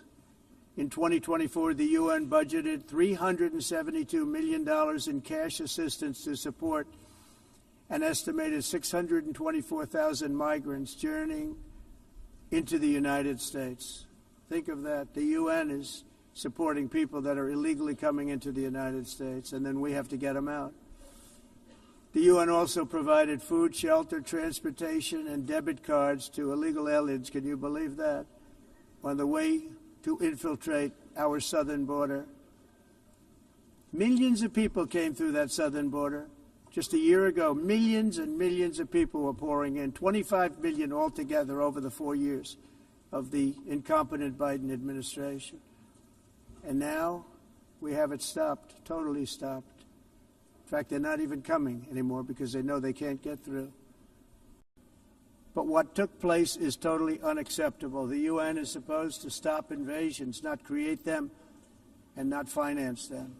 In the United States, we reject the idea that mass numbers of people from foreign lands can be permitted to travel halfway around the world, trample our borders, violate our sovereignty, cause unmitigated crime, and deplete our social safety net. We have reasserted that America belongs to the American people, and I encourage all countries to take their own stand in defense of their citizens as well. You have to do that because I see it.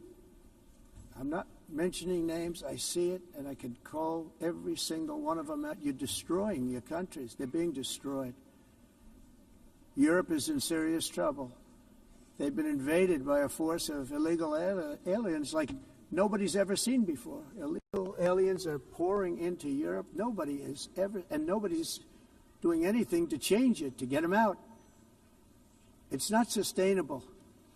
And because they choose to be politically correct, they're doing just absolutely nothing about it. And I have to say, I look at London, where you have a terrible mayor, terrible mayor, and it's been so changed. So changed. Now they want to go to Sharia law. But you're in a different country. You can't do that. Both the immigration and their suicidal energy ideas will be the death of Western Europe if something is not done immediately. This cannot be sustained. What makes the world so beautiful is that each country is unique. But to stay this way, every sovereign nation must have the right to control their own borders. You have the right to control your borders, as we do now, and to limit the sheer numbers of migrants entering their countries and paid for by the people of that nation that were there and that built that particular nation at the time. They put their blood, sweat, tears, money into that country, and now they're being ruined. Proud nations must be allowed to protect their communities and prevent their societies from being overwhelmed by people they have never seen before, with different customs, religions, with different everything. Where migrants have violated laws, lodged false asylum claims, or claimed refugee status for illegitimate reasons, they should, in many cases, be immediately sent home. And while we will always have a big heart for places and people that are struggling and truly compassionate, answers will be given. We have to solve the problem, and we have to solve it in their countries, not create new problems in our countries. And we are very helpful to a lot of countries that are just not able to send their people anymore. They used to send them to us in caravans of 25,000, 30,000 people each. These massive caravans of people pouring into our country, totally unchecked and unvetted.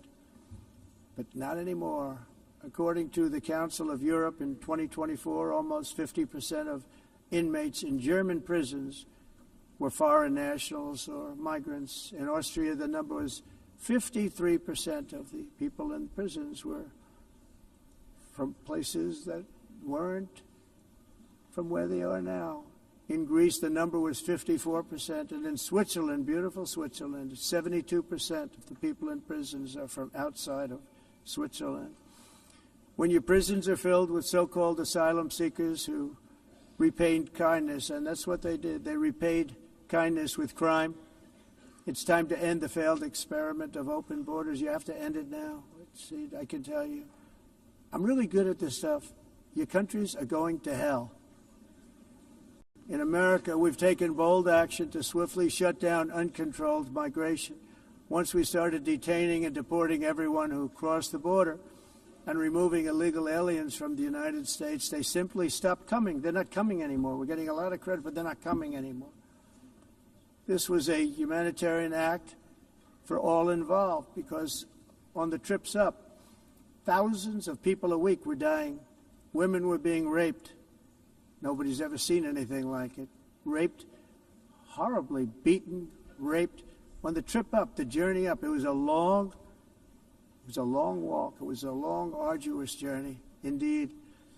And it was also a historic victory against human trafficking throughout the region. What we did was a victory, and we saved so many lives of people that wouldn't make the journey. That journey was loaded up with death. Loaded up with death. Dead bodies all along the roads of jungles. To get up, they go through jungles, they go through areas so hot you couldn't breathe. They were dying of suffocation. Areas so hot that you couldn't breathe. Dead bodies all over. By them not coming, we're saving tremendous numbers of lives. My people have done a fantastic job in doing what they did, and the American public agrees with it. I mean, I was very proud to see this morning I have the highest poll numbers I've ever had. Part of it is because of what we've done on the border. I guess the other part is what we've done in the economy. Joe Biden's policies empowered murderous gangs, human smugglers, child traffickers, drug cartels, and prisoners from all over the world. The previous administration also lost nearly 300,000 children. Think of that. They lost more than 300,000 children, little children, who were trafficked into the United States on the Biden watch, many of whom have been raped, exploited, and abused, and sold. Sold. Nobody talks about that. The fake news doesn't write about it. With many others, young children who are missing or dead. And we found a lot of these children, and we're sending them back, and we've been sending them back to their parents. They said, nobody knows who they are. They said, where do you come from? And they'll give us a country, and we'll find out, and we'll figure it out, and we'll bring them back to their homes. And the mother and father rush to the door, and their tears in their eyes. They can't believe that they're seeing their son or daughter, their little son or daughter again. We've done almost 30,000 of them so far. Any system that results in the mass trafficking of children is inherently evil. Yet that is exactly what the globalist migration agenda has done, and it's what it's all about. In America, those days, as you know, are over. The Trump administration is working, and we are continuing to work to track down the villains that are causing this problem, and also, as I said, to get back the 30,000 we've already returned. Now I think we're going to have another. We're going to find a lot. You're not going to find all of them. 300, more than 300,000. They're lost or they're dead. They're lost or they're dead because of the animals that did this. To protect our citizens, I've also designated multiple savage drug cartels as far as and you see this, and you see it happening right before your eyes. Let's put it this way. People don't like taking big loads of drugs in boats anymore. There aren't too many boats that are traveling on the seas by Venezuela. They tend not to want to travel very quickly anymore. And we've virtually stopped drugs coming into our country by sea. We call them the water drugs. They kill hundreds of thousands of people. I've also designated multiple savage drug cartels as far as foreign terrorist organizations, along with two bloodthirsty transnational gangs, probably the worst gangs anywhere in the world, MS-13 and Tren de Aragua. Tren de Aragua is from Venezuela, by the way. Such organizations torture, maim, mutilate, and murder with impunity. They're the enemies of all humanity. For this reason, we've recently begun using the supreme power of the United States military to destroy Venezuelan terrorists and trafficking networks led by Nicolas Maduro. To every terrorist thug smuggling poisonous drugs into the United States of America, please be warned that we will blow you out of existence. That's what we're doing. We have no choice. Can't let it happen. They're destroying. I believe we lost 300,000 people last year to drugs, 300,000. Fentanyl and other drugs. Each boat that we sink carries drugs that would kill more than 25,000 Americans. We will not let that happen. Energy is another area where the United States is now thriving like never before. We're getting rid of the falsely named renewables. By the way, they're a joke. They don't work. They're too expensive. They're not strong enough to fire up the plants that you need to make your country great. The wind doesn't blow. Those big windmills are so pathetic and so bad, so expensive to operate. And they have to be rebuilt all the time, and they start to rust and rot. Most expensive energy ever conceived, and it's actually energy. You're supposed to make money with energy, not lose money. You lose money, the governments have to subsidize. You can't put them out without massive subsidies. And most of them are built in China, and I give China a lot of credit. They build them, but they very few wind farms. So why is it that they build them and they send them all over the world, but they barely use them? You know what they use? Coal. They use gas. They use almost anything, but they don't like wind. But they sure as hell like selling the windmills. Europe, on the other hand, is a long way to go, with many countries being on the brink of destruction because of the green energy agenda, and I give a lot of credit to Germany. Germany was being led down a very sick path, both on immigration, by the way, and on energy. They were going green, and they were going bankrupt. And the new leadership came in, and they went back to where they were, with fossil fuel and with nuclear, which is good. It's now safe. You can do it properly. But they went back to where they were, and they opened up a lot of different plants, energy-producing plants, and they're doing well. I give Germany a lot of credit for that. They've said this is a disaster, what's happening. They were going all green. All green is all bankrupt. That's what it represents.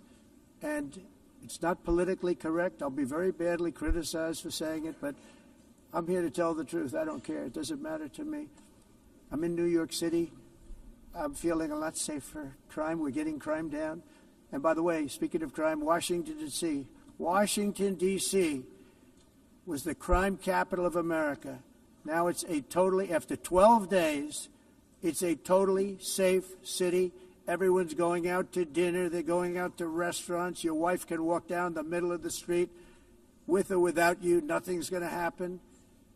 My people have done a fantastic job. And yes, I called in the National Guard, and the National Guard took care of business, and they weren't politically correct, but they took care of business. We got 1,700 career criminals out, brought them back to where they came from, the countries where they came from, or put them in jails.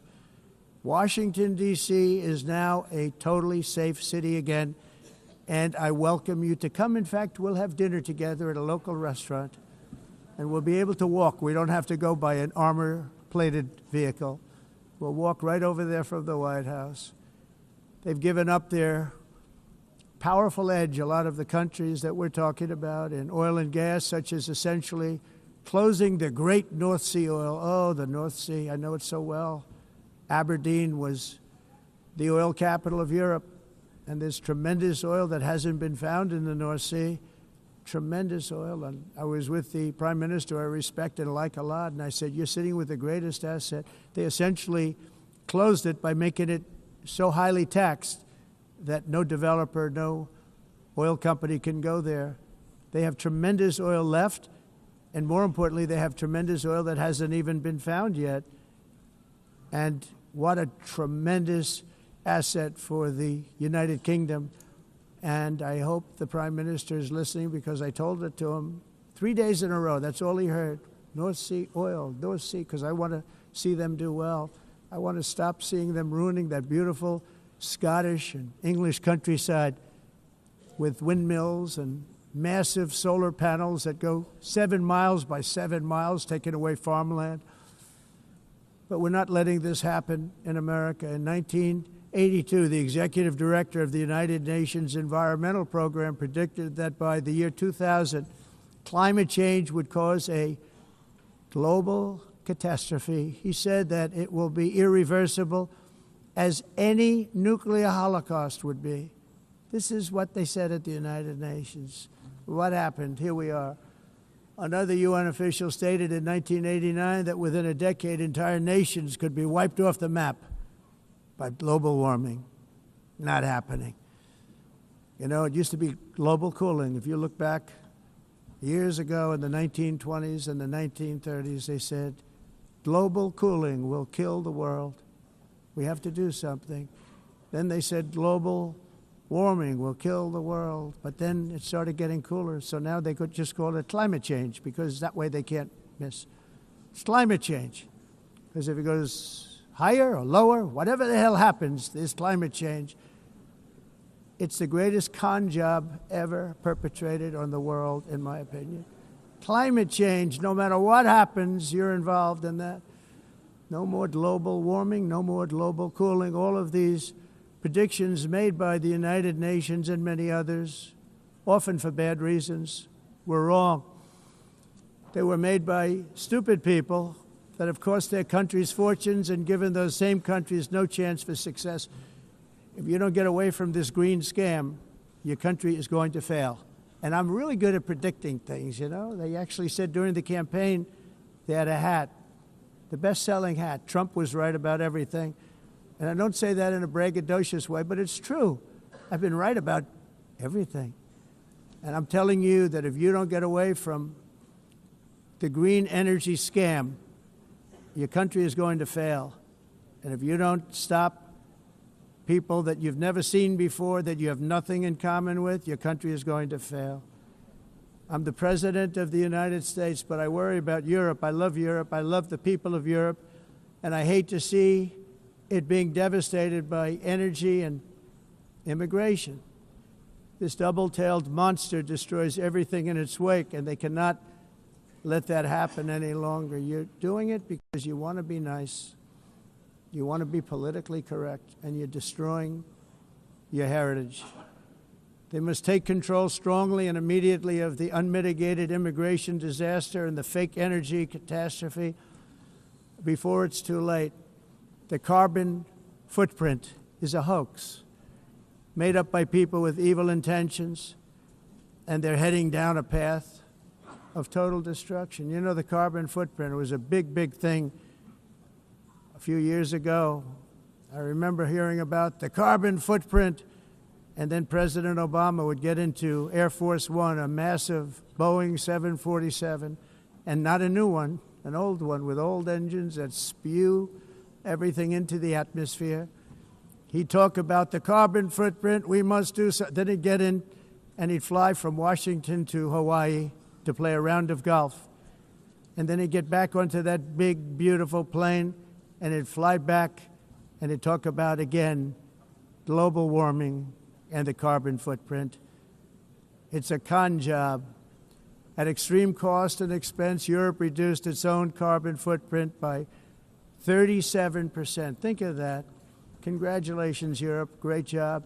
You cost yourself a lot of jobs, a lot of factories closed, but you reduced the carbon footprint by 37%. However, for all of that sacrifice and much more, it's been totally wiped out and then some by a global increase of 54%. Much of it coming from China and other countries that are thriving around China, which now produces more CO2 than all the other developed nations in the world. So all of these countries are working so hard on the carbon footprint, which is nonsense, by the way. It's nonsense. You know, it's interesting. In the United States, we have still radicalized environmentalists, and they want the factories to stop. Everything should stop. No more cows. We don't want cows anymore. I guess they want to kill all the cows. They want to do things that are just unbelievable, and you have it too. But you know, we have a border, strong, and we have a shape, and that shape doesn't just go straight up.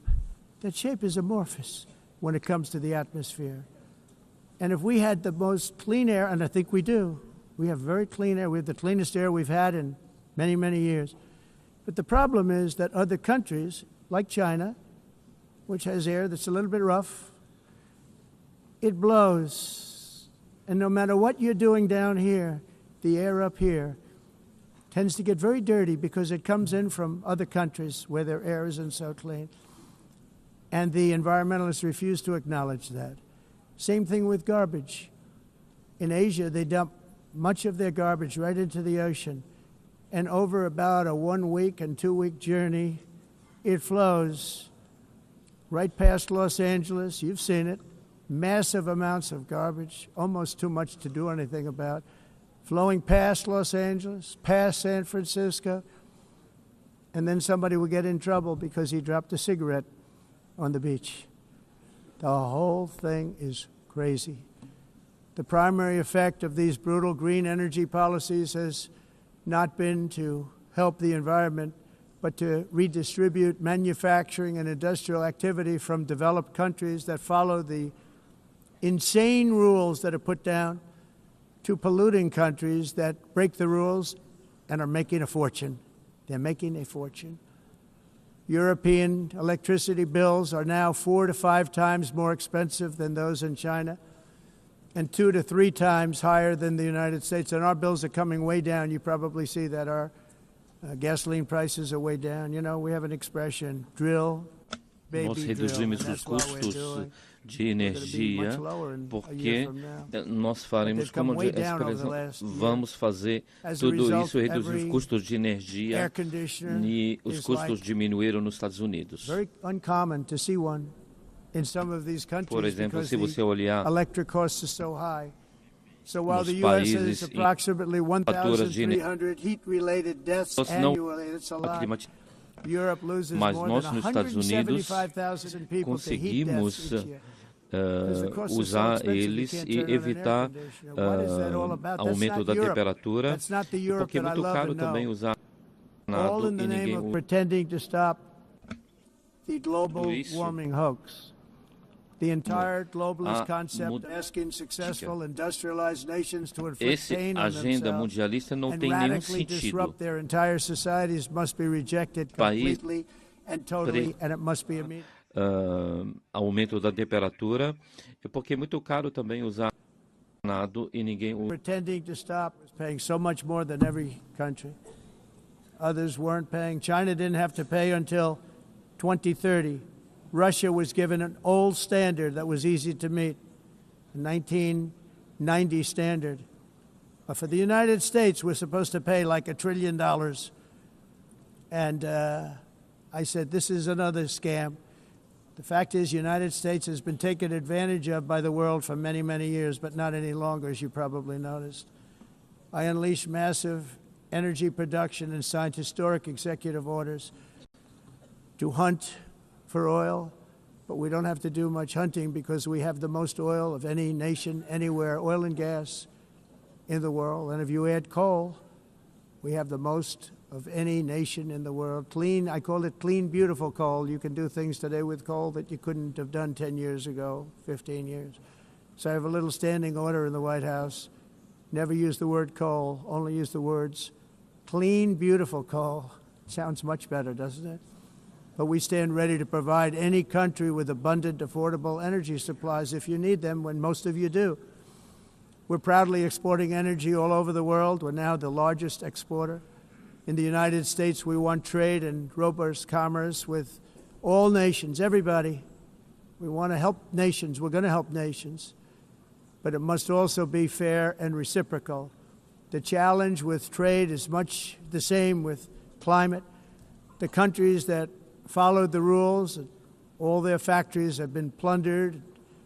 It's really sad to watch. They've been broken. They've been broken by countries that broke the rules. That's why the United States is now applying tariffs to other countries, and much as these tariffs were for many years applied to us, uncontrollably applied to us. We've used tariffs as a defense mechanism under the Trump administration, including my first term, where hundreds of billions of dollars in tariffs were taken in. And by the way, we had the lowest inflation, and now we have very low inflation. The only thing different is that we have hundreds of billions of dollars flowing into our country. But this is how we will ensure that the system works for everyone and is sustainable into the future. We're also using tariffs to defend our sovereignty and security throughout the world, including against nations that have taken advantage of former U.S. administrations for decades, including the most corrupt, incompetent administration in history, the sleepy Joe Biden administration. Brazil now faces major tariffs in response to its unprecedented efforts to interfere in the rights and freedoms of our American citizens and others, with censorship, repression, weaponization, judicial corruption, and targeting of political critics in the United States. I have a little problem saying this because I must tell you, I was walking in and the leader of Brazil was walking out. We saw him and I saw him, he saw me, and we embraced. And then I'm saying, can you believe I'm going to be saying this in just 2 minutes? But we actually agreed that we would meet next week. We didn't have much time to talk, like about 20 seconds. They were in retrospect, I'm glad I waited because this thing didn't work out too well. But we did talk. We had a good talk, and we agreed to meet next week, if that's of interest. But he seemed like a very nice man, actually. He left me, I like Tim. But if you, and I only do business with people I like. When I don't like them, I don't like them. But we had, at least for about 39 seconds, we had excellent chemistry. It's a good sign. But also in the past, Brazil, can you believe this, unfairly tariffed our nation, but now because of our tariffs, we are hitting them back, and we're hitting them back very hard. As president, I will always defend our national sovereignty and the rights of American citizens. So I'm very sorry to say this, that Brazil is doing poorly and will continue to do poorly. They can only do well when they're working with us. Without us, they will fail, just as others have failed. It's true. Next year, the United States will celebrate the 250th anniversary of our glorious independence, a testament to enduring power and American freedom and spirit. We will also be proudly hosting the 2026 FIFA World Cup, and shortly thereafter, the 2028 Olympics, which is going to be very exciting. I hope you all come. I hope that countless people from all over the globe will take part of these will be great celebrations of liberty and human achievement, and that together we all can rejoice in the miracles of history that began in July 4th, 1776, when we founded the light to all nations. And it's something really that an amazing thing came out of that date. It's called the United States of America. In honor of this momentous anniversary, I hope that all countries who find inspiration in our example will join us in renewing our commitment, values, and those values, really, that we hold so dear. Together, let us defend free speech and free expression. Let us protect religious liberty, including for the most persecuted religion on the planet today. It's called Christianity. And let us safeguard our sovereignty and cherish qualities that have made each of our nations so special, incredible, and extraordinary. In closing, I just want to repeat that immigration and the high cost of so-called green renewable energy is destroying a large part of the free world and a large part of our planet. Countries that cherish freedom are fading fast because of their policies on these two subjects. You need strong borders and traditional energy sources if you are going to be great again. Whether you have come from north or south, east or west, near or far, every leader in this beautiful hall today represents a rich culture, a noble history, and a proud heritage that makes each nation majestic and unique, unlike anything else in human history or any other place on the face of the earth.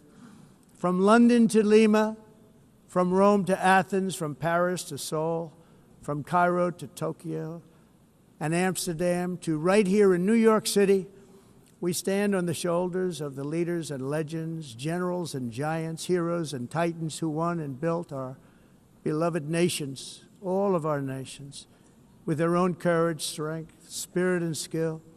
Our ancestors climbed mountains, conquered oceans, crossed deserts, and trekked over wide open plains.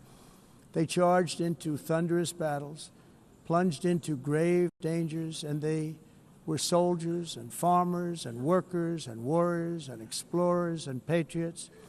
They built towns into cities, tribes into kingdoms, ideas into industries, and small islands into mighty empires. You're a part of all of that. They were champions for their people who never gave up and who never, ever gave in. Their values defined our national identities. Their visions forged our magnificent destiny. Everybody in this room is a part of it in your own way. Each of us inherits the deeds and the myths, the triumphs, the legacies of our own heroes and founders who so bravely showed us the way. Our ancestors gave everything for homelands that they defended with pride, with sweat, with blood, with life, and with death. Now the righteous task of protecting the nations that they built belongs to each and every one of us. So together let us uphold our sacred duty to our people and to our citizens. Let us protect their borders, ensure their safety, preserve their cultures, treasure, and traditions, and fight, fight, fight for their precious dreams and their cherished freedoms. And in friendship and really a beautiful vision, let us all work together to build a bright, beautiful planet, a planet that we all share, a planet of peace and a world that is richer, better, and more beautiful than ever before. That can happen. It will happen. It will happen, and I hope it can happen and start right now, right at this moment. We'll turn it around. We're going to make our countries better, safer, more beautiful. We're going to take care of our people. Thank you very much. It's been an honor. God bless the nations of the world. Thank you very much. Bye.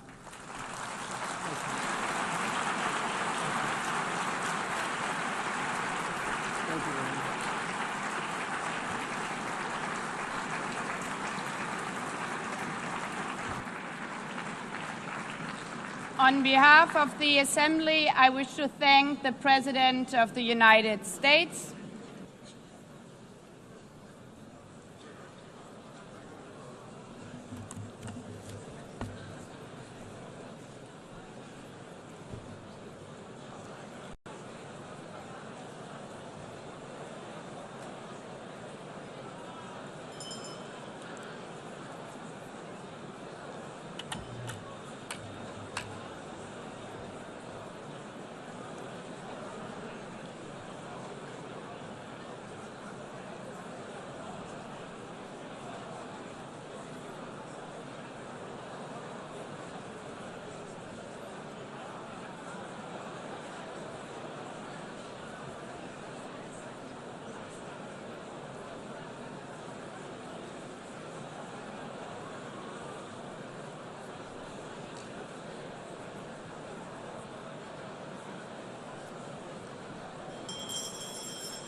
Please be seated.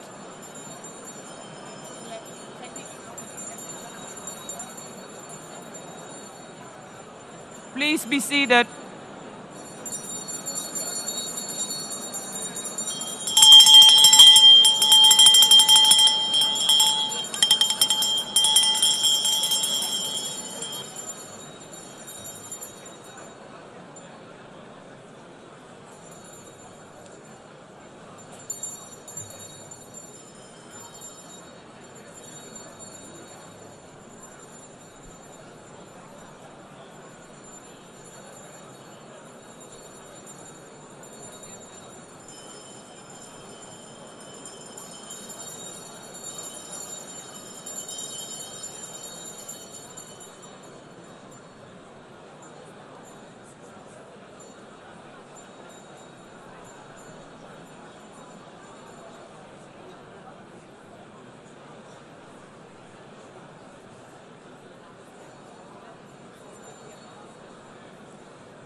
Excellencies, could you please take your seats in due respect to the next speakers?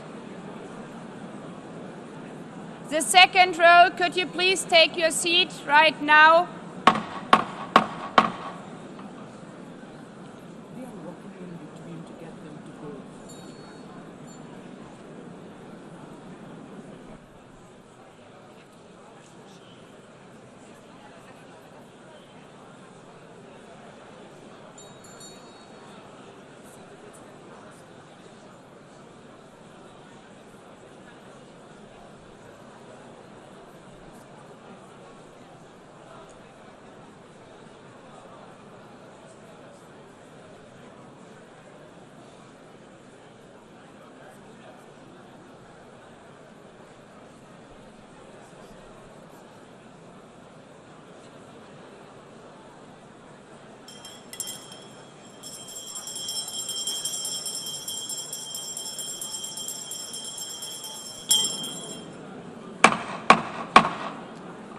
Please take a seat now. With due respect to the next speakers, I would kindly ask you, gentlemen in the left row, please take your seats. We will continue.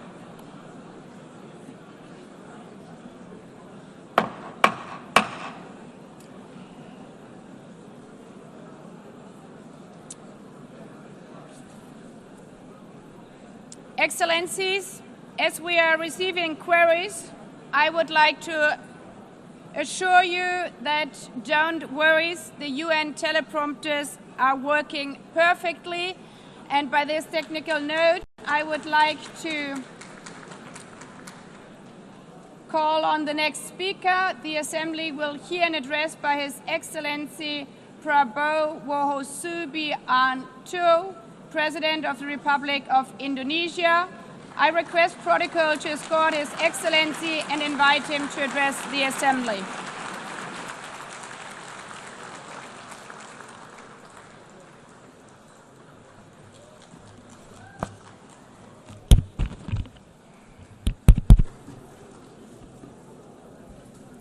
His Excellency Mr. Antonio Guterres, Secretary General of the United Nations, Her Excellency Madame Annalena Baerbock, President of the United Nations General Assembly,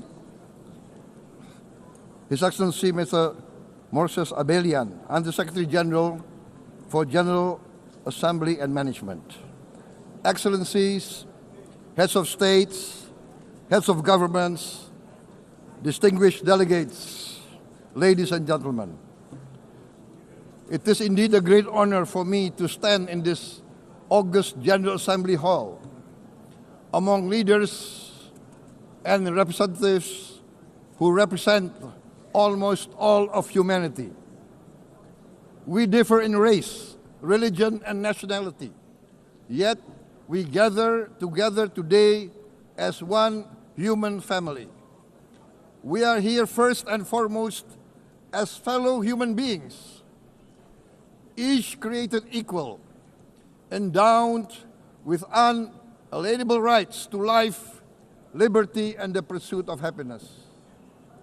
The words of the United Nations Declaration of Independence have inspired democratic movements across continents, including the French Revolution, the Russian Revolution, the Mexican Revolution, the Chinese Revolution, and Indonesia's own struggle and journey to freedom.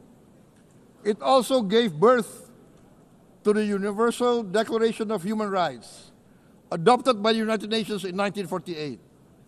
All men are created equal was the creed that opened the way to unprecedented global prosperity and dignity. And yet, in our own era of scientific and technological triumphs, an era capable of ending hunger, poverty, and environmental ruin, we also continue to face today grave dangers, challenges, and uncertainties. Human folly, fueled by fear, racism, hatred, oppression, and apartheid, threatens our common future. My country knows this pain. For centuries, Indonesians lived under colonial domination, oppression, and slavery. We were treated less than dogs in our own homeland. We Indonesians know what it means to be denied justice and what it means to live in apartheid, to live in poverty, and to be denied equal opportunity. We also knew what solidarity can do in our struggle for independence, in our fight to overcome hunger, disease, and poverty. The United Nations stood with Indonesia and gave us vital assistance. Decisions made here based on human solidarity by the Security Council and this Assembly gave Indonesia independence, international legitimacy, opened doors, and supported our early development through the efforts of the United Nations Children Fund, the United Nations Food and Agriculture Organization, the FAO, the World Health Organization, and many, many other United Nations institutions. And because of that, Indonesia today stands on the cusp of shared prosperity and greater equality and dignity. Madam President, Excellencies, our world today is driven by conflict, injustice, and deepening uncertainty. Every day we witness suffering, genocide, and blatant disregard for international law and human decency. In the face of these challenges, we must not give up. As the United Nations Secretary General said, we cannot give up. We cannot surrender our hopes or our ideals. We must draw closer, not drift apart. Together we must strive to achieve our hopes, our dreams. The United Nations was born from the ashes of the Second World War that claimed scores of millions of lives. It was created to secure peace, security, justice, and freedom for all. We remain committed to internationalism, to multilateralism, and to every effort that strengthens this great institution. Today, Indonesia is nearer than ever before to meeting the sustainable development goals of ending extreme poverty and hunger. Because years ago, this very chamber chose to listen and uphold social and economic justice. we will never forget. And today, we must never be silent while Palestinians are denied that same justice and legitimacy in this very hall. Excellencies, Thucydides warned, the strong do what they can, the weak suffer what they must. We must reject this doctrine. The United Nations exist to reject this doctrine. We must stand for all, the strong and the weak. Might cannot be right. Right must be right. Indonesia today is one of the largest contributors to United Peacekeeping Forces. We believe in the United Nations. We will continue to serve where peace needs guardians, not with just words, but with boots on the ground.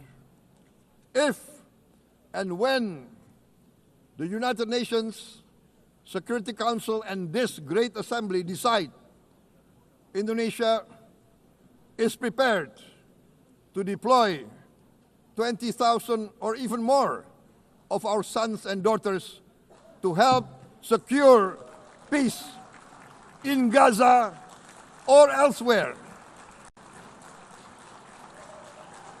in Ukraine, in Sudan, in Libya, everywhere when the peace needs to be enforced, peace needs to be guarded, we are ready. We will take our share of the burden, not only with our sons and daughters, we are also willing to contribute financially to support the great mission to achieve peace by the United Nations. Madam President, Excellencies, I propose to this Assembly a message of hope and optimism, grounded in action and execution. Today, we heard the speech of Madam President, the President of the United Nations General Assembly. Yes, it is true what she said. Without the International Civil Aviation Organization, will we be here today? Will we sit in this great hall? Without the United Nations, we cannot be safe. No country can feel secure. We need the United Nations, and Indonesia will continue to support the United Nations. Even though we still struggle, but we know the world needs a strong United Nations. The world's population is growing. Our planet is under strain. Food, energy, and water insecurity haunt many nations. We choose to answer these challenges directly at home and to help abroad wherever we can. This year, Indonesia recorded the highest rice production and grain reserves in our history. We are now self-sufficient in rice, and we are starting now to export rice to other nations in need, including providing rice for Palestine. We are building resilient food supply chains, strengthening farmer productivity, investing in climate-smart agriculture to ensure food security for our children and for the children of the world. We are confident in a few years' time, Indonesia will be the granary of the world. As the world's largest island state, we testify before you that we are already experiencing the direct consequences of climate change, particularly the threat of rising sea levels. The sea level on the north coast of our capital city is increasing by 5 centimeters every year. Can you imagine in 10 years? Can you imagine in 20 years? For this, we are forced to build a giant seawall, 480 kilometers in length. It will take us maybe 20 years, but we have no choice. We have to start now. Therefore, we choose to confront climate change, not by slogans, but by immediate steps. We are committed to meeting our 2015 Paris Agreement obligations. We aim to achieve net zero emission by 2060, and we are very confident we can achieve net zero emission much earlier. We aim to reforest more than 12 million hectares of degraded forest, to reduce forest degradation, to empower local communities with quality green jobs for the future. Indonesia is shifting decisively from fossil fuel-based development towards renewable-based development. From next year, most of our additional power generation capacity will come from renewables. Our goal is clear: to lift all of our citizens out of poverty and make Indonesia a hub for solutions to food, energy, and water security. Madam President, Excellencies, we live in a time when hatred and violence can seem to be the loudest voices. But beneath this loud noise lies a quieter truth, that every person longs to be safe, to be respected, to be loved, and to leave a better world to their children. Our children are watching. They are learning leadership, not from textbook, but from our choices. Today, still, a catastrophic situation in Gaza is unfolding before our eyes. At this very moment, the innocent are crying for help, are crying to be saved. Who will save them? Who will save the innocent? Who will save the old and women? Millions are facing danger at this very moment. As we sit here, they are facing trauma. They are facing irreparable damage to their bodies. They are dying of starvation. Can we remain silent? Will there be no answer to their screams? Will we teach them that the human family can rise to the challenge? Madam President, we must act now. Many speakers have said that. We must stand for a multilateral order where peace, prosperity, and progress are not the privilege of a few, but the right of all. With a strong United Nations, we can build a world where the weak do not suffer what they must, but live the justice that they deserve. Let us continue humanity's great journey of ideals, the selfless aspirations that created the United Nations. Let us use science to uplift, not use science to destroy. Let rising nations help others to lift themselves. I am convinced that the leaders of the great world civilizations of the West, of the East, of the North, of the South, leaders of America, Europe, of India, China, the Islamic world, the whole world, I am convinced they will rise to their role demanded by history. We are all hopeful that the leaders of the world will show great statesmanship, great wisdom, restraint, humility, overcome hate, overcome suspicion. Madam President, distinguished delegates, we are greatly heartened by the events of the last few days, where significant leading countries of the world have chosen to side with history, to choose the right side of history, the path of the moral high ground, the path of rectitude, the path of justice, the path of humanity, to shun hatred, to overcome suspicion, and to avoid the use of violence. The use of violence will beget violence. No one country can bully the whole community of the human family.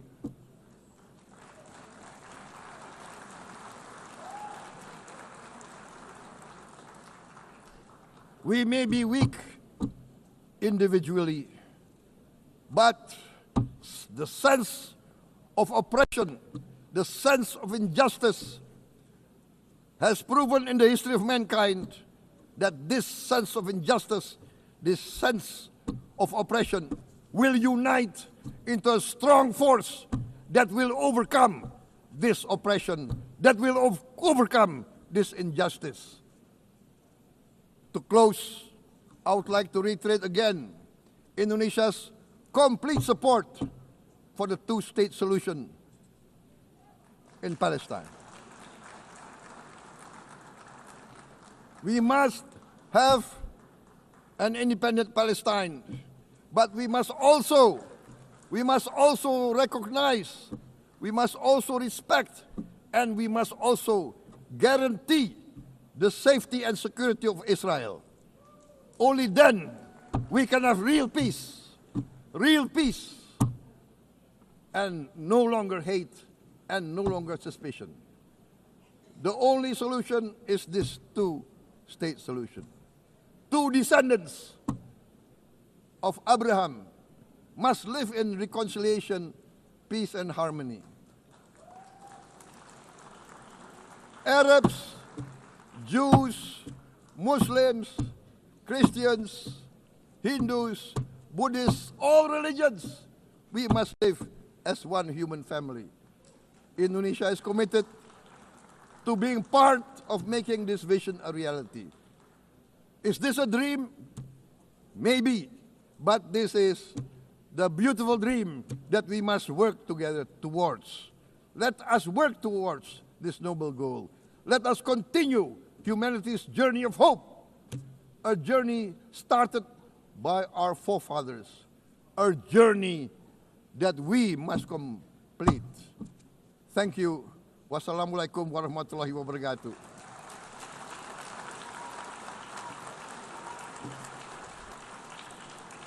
Shalom. Om Santi, Santi, Santi Om. Namo Buddhaya. Thank you very much. May God bless us all. May peace be upon us. Thank you very much. Thank you. On behalf of the Assembly, I wish to thank the President of the Republic of Indonesia.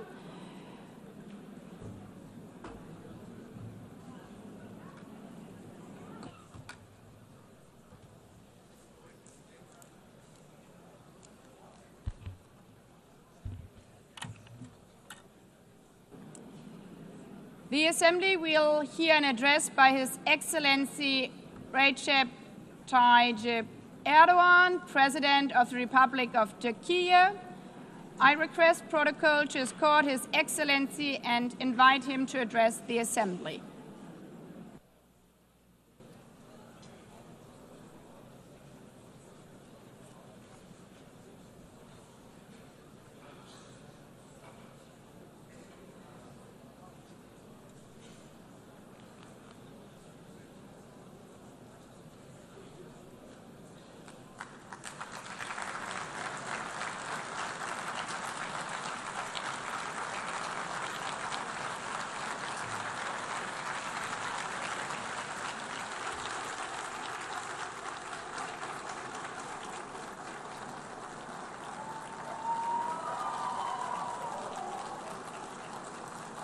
Sayın Başkan, Excellency değerli President of UNGA, devlet ve hükümet başkanları, Excellencies, Heads of State and Government, Sayın Genel Sekreter, Distinguished Secretary kıymetli General, delegeler, Distinguished sizleri Delegation Members, şahsım ve milletim on behalf adına of myself and en my kalbi nation, I duygularımla greet you all with selamlıyorum. most heartfelt feelings. Birleşmiş Milletler I 80. wish for the Genel 80th Kurulu'nun United tüm Nations insanlık General için Assembly to hayırlara bring vesile blessings to olmasını all humanity. temenni ediyorum.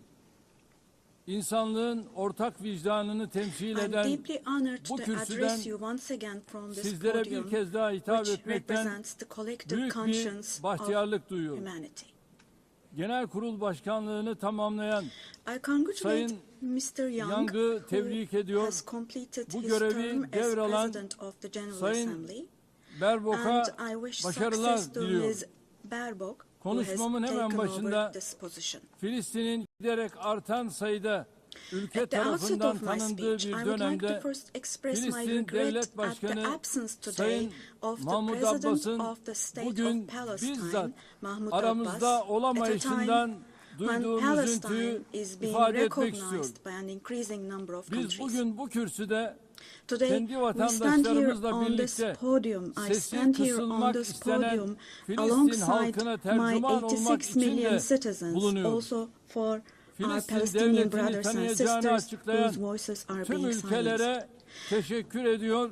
Henüz bu kararı almayan I'd like to devletleri thank all the ise countries bir an who önce announced that they harekete recognize the geçmeye state of çağırıyorum. Palestine, and I call Sayın on Başkan, all the other countries değerli who üyeler, have not done so yet Birleşmiş to Milletler do so, to şartı recognize bundan the state of 80 yıl Palestine önce as soon as San possible. Francisco'da imzalandı Esteemed President, ve distinguished members, 24 Ekim the United Nations Charter was 1945'te signed in San yürürlüğe Francisco girdi. 8 years ago, and it Birleşmiş entered into Milletler force on Kuruluş October the Şartı'nın 24th, ilk 1945. maddesinin ilk I kelimelerini would like to recall here burada again the first tekrar words of the hatırlatmak first isterim. article of the UN Charter. Birleşmiş Milletler'in amacı The uluslararası purpose of barış the United ve Nations güvenliği is to maintain korumaktır. international peace and Evet, security. bizler Unquote. bu salonda Birleşmiş As Milletler'in we celebrate the 80th anniversary 80. of the yaşını UN in kutlarken this hall, grave dünyanın events are birçok bölgesinde unfolding in many parts kuruluş of the world şartının that cast ilk a shadow maddesinin over the ilk very first kelimelerine words gölge of düşürecek the UN Charter's vahim opening hadiseler yaşanıyor. article.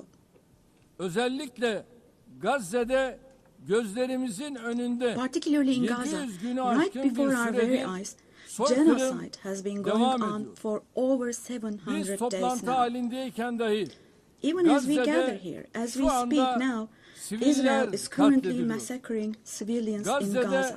ölen sivillerin sayısı The number of civilian 65 casualties bini in geçti. Gaza has surpassed Enkaz altında 65,000. kaç cenazenin olduğu Unfortunately, henüz the number of bilinmiyor. people who are still trapped under the Ölenlerin rubble 20 is binden not yet fazlası known.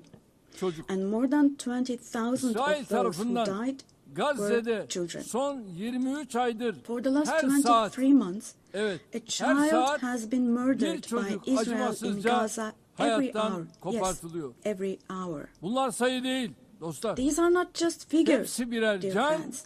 All birer of these, each one masum of insan. these is a Şu anda person, a sadece human being, silahlarla innocent değil, people. People are now being açlık killed not with silahıyla da weapons, insanlar but with the öldürülüyor. weapon of starvation. 21. yüzyılda medeni In the dünyanın 21st bakışları century, altında under the gaze of the 146 civilized çocuk, world, 428 428 people kişi died of starvation. açlıktan Out of hayatını those kaybetti 428, ve sayı her geçen gün 146 artıyor. were children. Şimdi And size this number is increasing Gazze'deki every day. günlük hayatı anlatan Now, bir fotoğraf I will show you a göstereceğim. photo, which is a picture from daily life in Birinci Gaza. fotoğraf The first photo, gördüğünüz gibi as you see, ellerinde these are leğenli people. kadınlar. These are women Lütfen with hepimiz these cups that they are elimizi holding in their vicdanımıza koyup hands, cups cevap and verin. buckets. Just 2025 feel your yılında conscience and answer böyle the bir following gaddallığın question. makul bir sebebi Can we possibly have olabilir a mi? reasonable reason Fakat for this insanlık brutality adına in bu utanç 2025? manzarası Gazze'de This 23 aydır shameful her gün picture in Gaza has tekrar been ediyor. unfolding and is being repeated 365 every day kilometre for kare içinde 23 yaşayan months now. 2,5 milyon And Gazze'li there are her 2.5 gün million yerinden Gazans who ediliyor, live her in gün bir başka 365 bölgeye square göçe kilometers, and every day zorlanıyor. what happens Gazze'nin is sağlık they are altyapısı being tamamen dragged from one çökmüş place durumda. to another. The Doktorlar healthcare öldürüldü infrastructure ya of da Gaza gözaltına is alındı. completely collapsed. Doctors Ambulanslar have been killed vuruldu. or they have Hastaneler disappeared bombalandı. while under custody. Yıkıldı. Ambulances have been hit. Tedavi Hospitals mümkün değil. targeted and destroyed. Operasyon Treatment mümkün is değil. not possible. Surgery İlaç is not bulmak possible. It's mümkün not değil. possible to find Dostlar, medications. bakın Now, Tayyip dear Erdogan friends, olarak now, as içim Tayyip yanarak, Erdogan, with içim a kan heavy ağlayarak heart, söylüyorum. with my heart Henüz bleeding here, 2-3 I'm telling you, yaşındaki elleri, innocent kolları, little ones, bacakları just olmayan 2 or 3 years masum old, yavrucuklar without hands, bugün arms maalesef or legs, Gazze'nin have olağan become, fotoğrafı haline unfortunately, gelmiştir. a common sight to see in Gaza.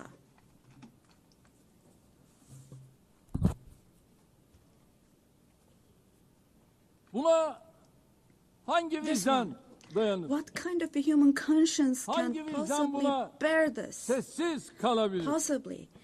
Çocukların How can açlıktan, one stay silent vis-a-vis this? ilaçsızlıktan öldüğü bir dünyada In a world where huzur olur children mu? are dying of starvation and lack of Hepimiz medication, can we possibly anne have calm babayız. and peace?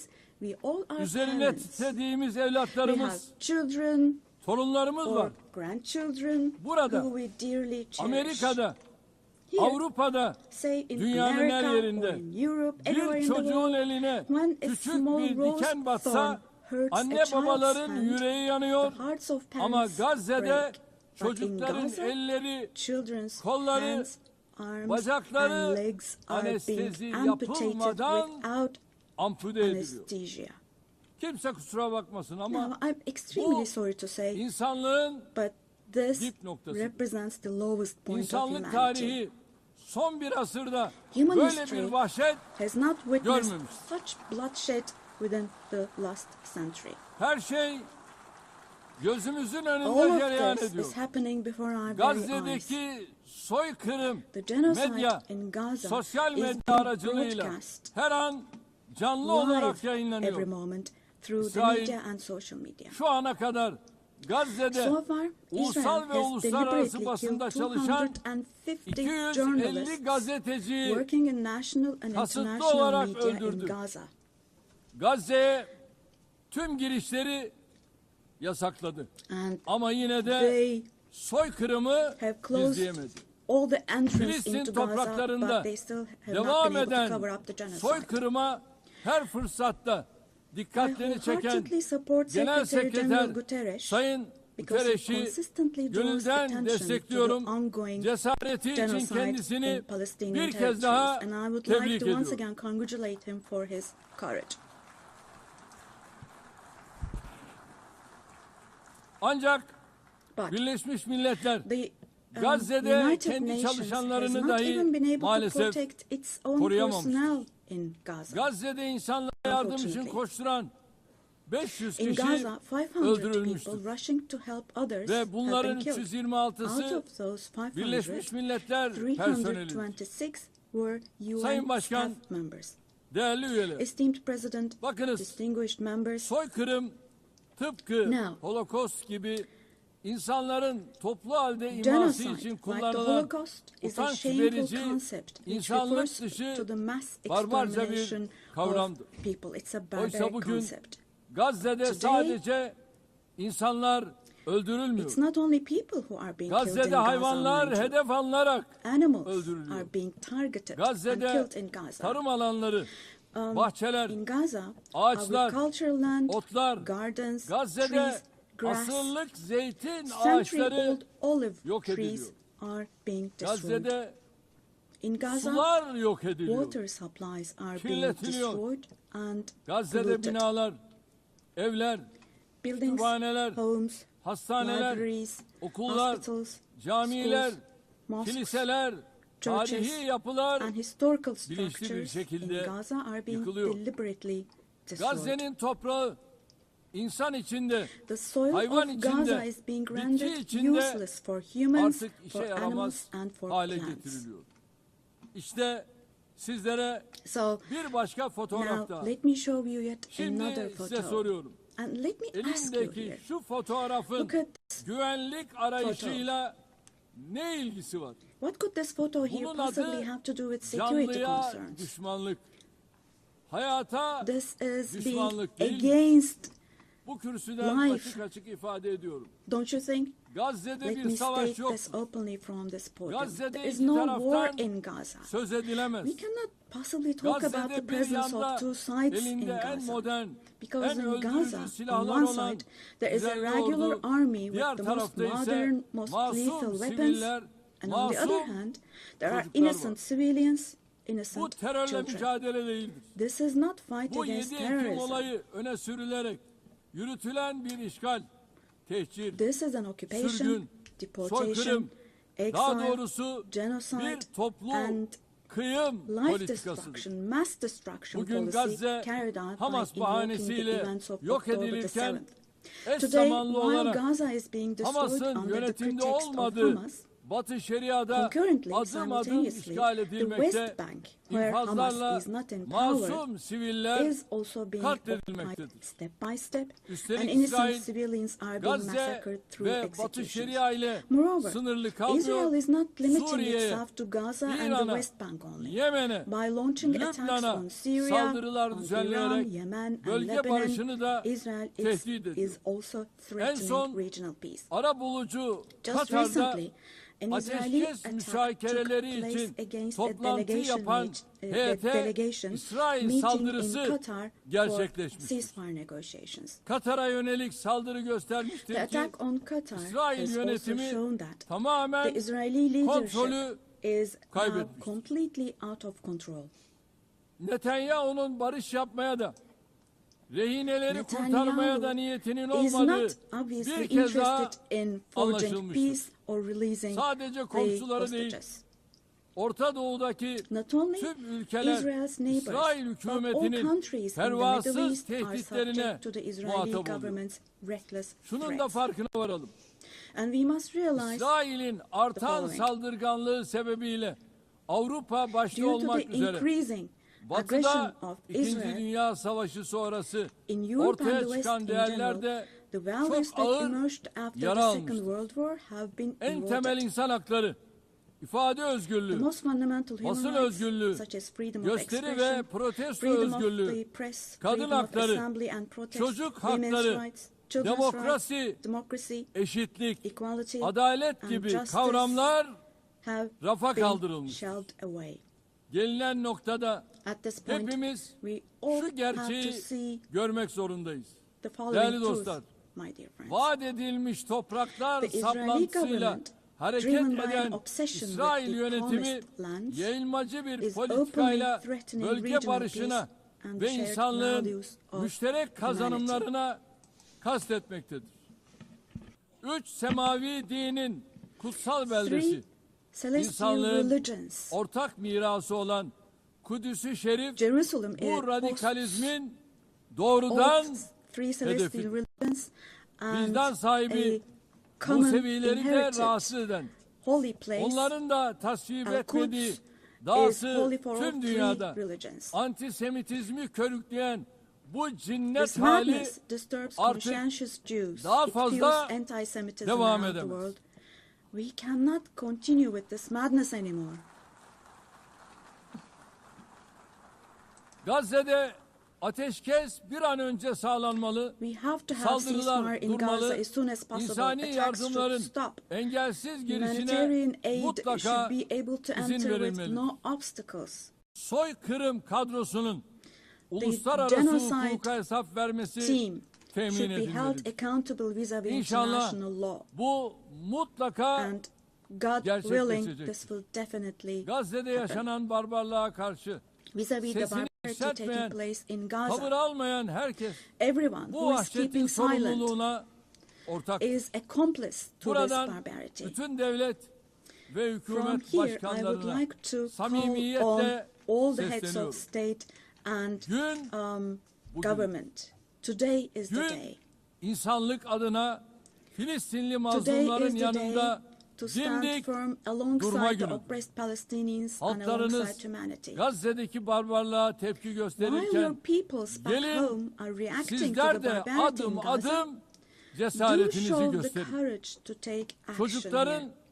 Çocukları büyüttüğü Gazze'ye Fulfill your karşı humanitarian duty insanlık toward Gaza, görevinizi where yerine children getirin. are raising Bu children. vesileyle dünyanın farklı On ülkelerinde this occasion, Gazze'li mazlumlara sahip çıkmak için meydanları dolduran I would like to say Gazze'li the following. masumlara There destek are olmak için peoples all around the world who denizlere are taken to yelken the açan streets. akademisyeniyle, sanatçısıyla, Armed activists and siyasetçisiyle, volunteers from different countries aktivistiyle, of the world, öğrencisiyle, academicians, tüm students, Filistin journalists, savunucularına everyone, all en the kalbi defenders of selamlarımı yolluyorum. Palestine. I would like to say to them, thank you so much.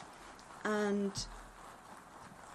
clear bows Kıymetli and delegeler, favorable winds 13 for yıl their boyunca actions. sizlere Esteemed bu delegation kürsüden members, for komşumuz 13 Suriye'de years, yaşanan I zulümden have spoken to you ve from this çatışmalardan platform about the oppression bahsettim. and conflicts in our Nasıl neighbor bugün Syria. Gazze'li mazlumlar için Just as I sesimizi raised my voice yükseltiyorsak today for the oppressed 13 people yıl of süresince Gaza, de Suriyelilerin likely for 13 feryatlarına years, dikkat I çekin. have also drawn attention to the Burada onların cries da of the Syrians, sesi, and nefesi here oldu. I became their voice 1 milyon and insanın breath as hayatına, milyonlarcasının da The persecution vatanlarını that caused the terk deaths etmesine of 1 sebep olan million zulüm, people 8 and that Aralık forced millions devrimiyle more to birlikte flee their hamdolsun homeland has, artık thankfully, tarihe become a karıştı. thing of the past. Suriyeli With the kardeşlerimiz December 8th 8 revolution. Aralık tarihi Our Syrian itibariyle brothers and sisters yeni bir dönemin opened the doors to a new kapılarını period açtılar. as of December the 8th.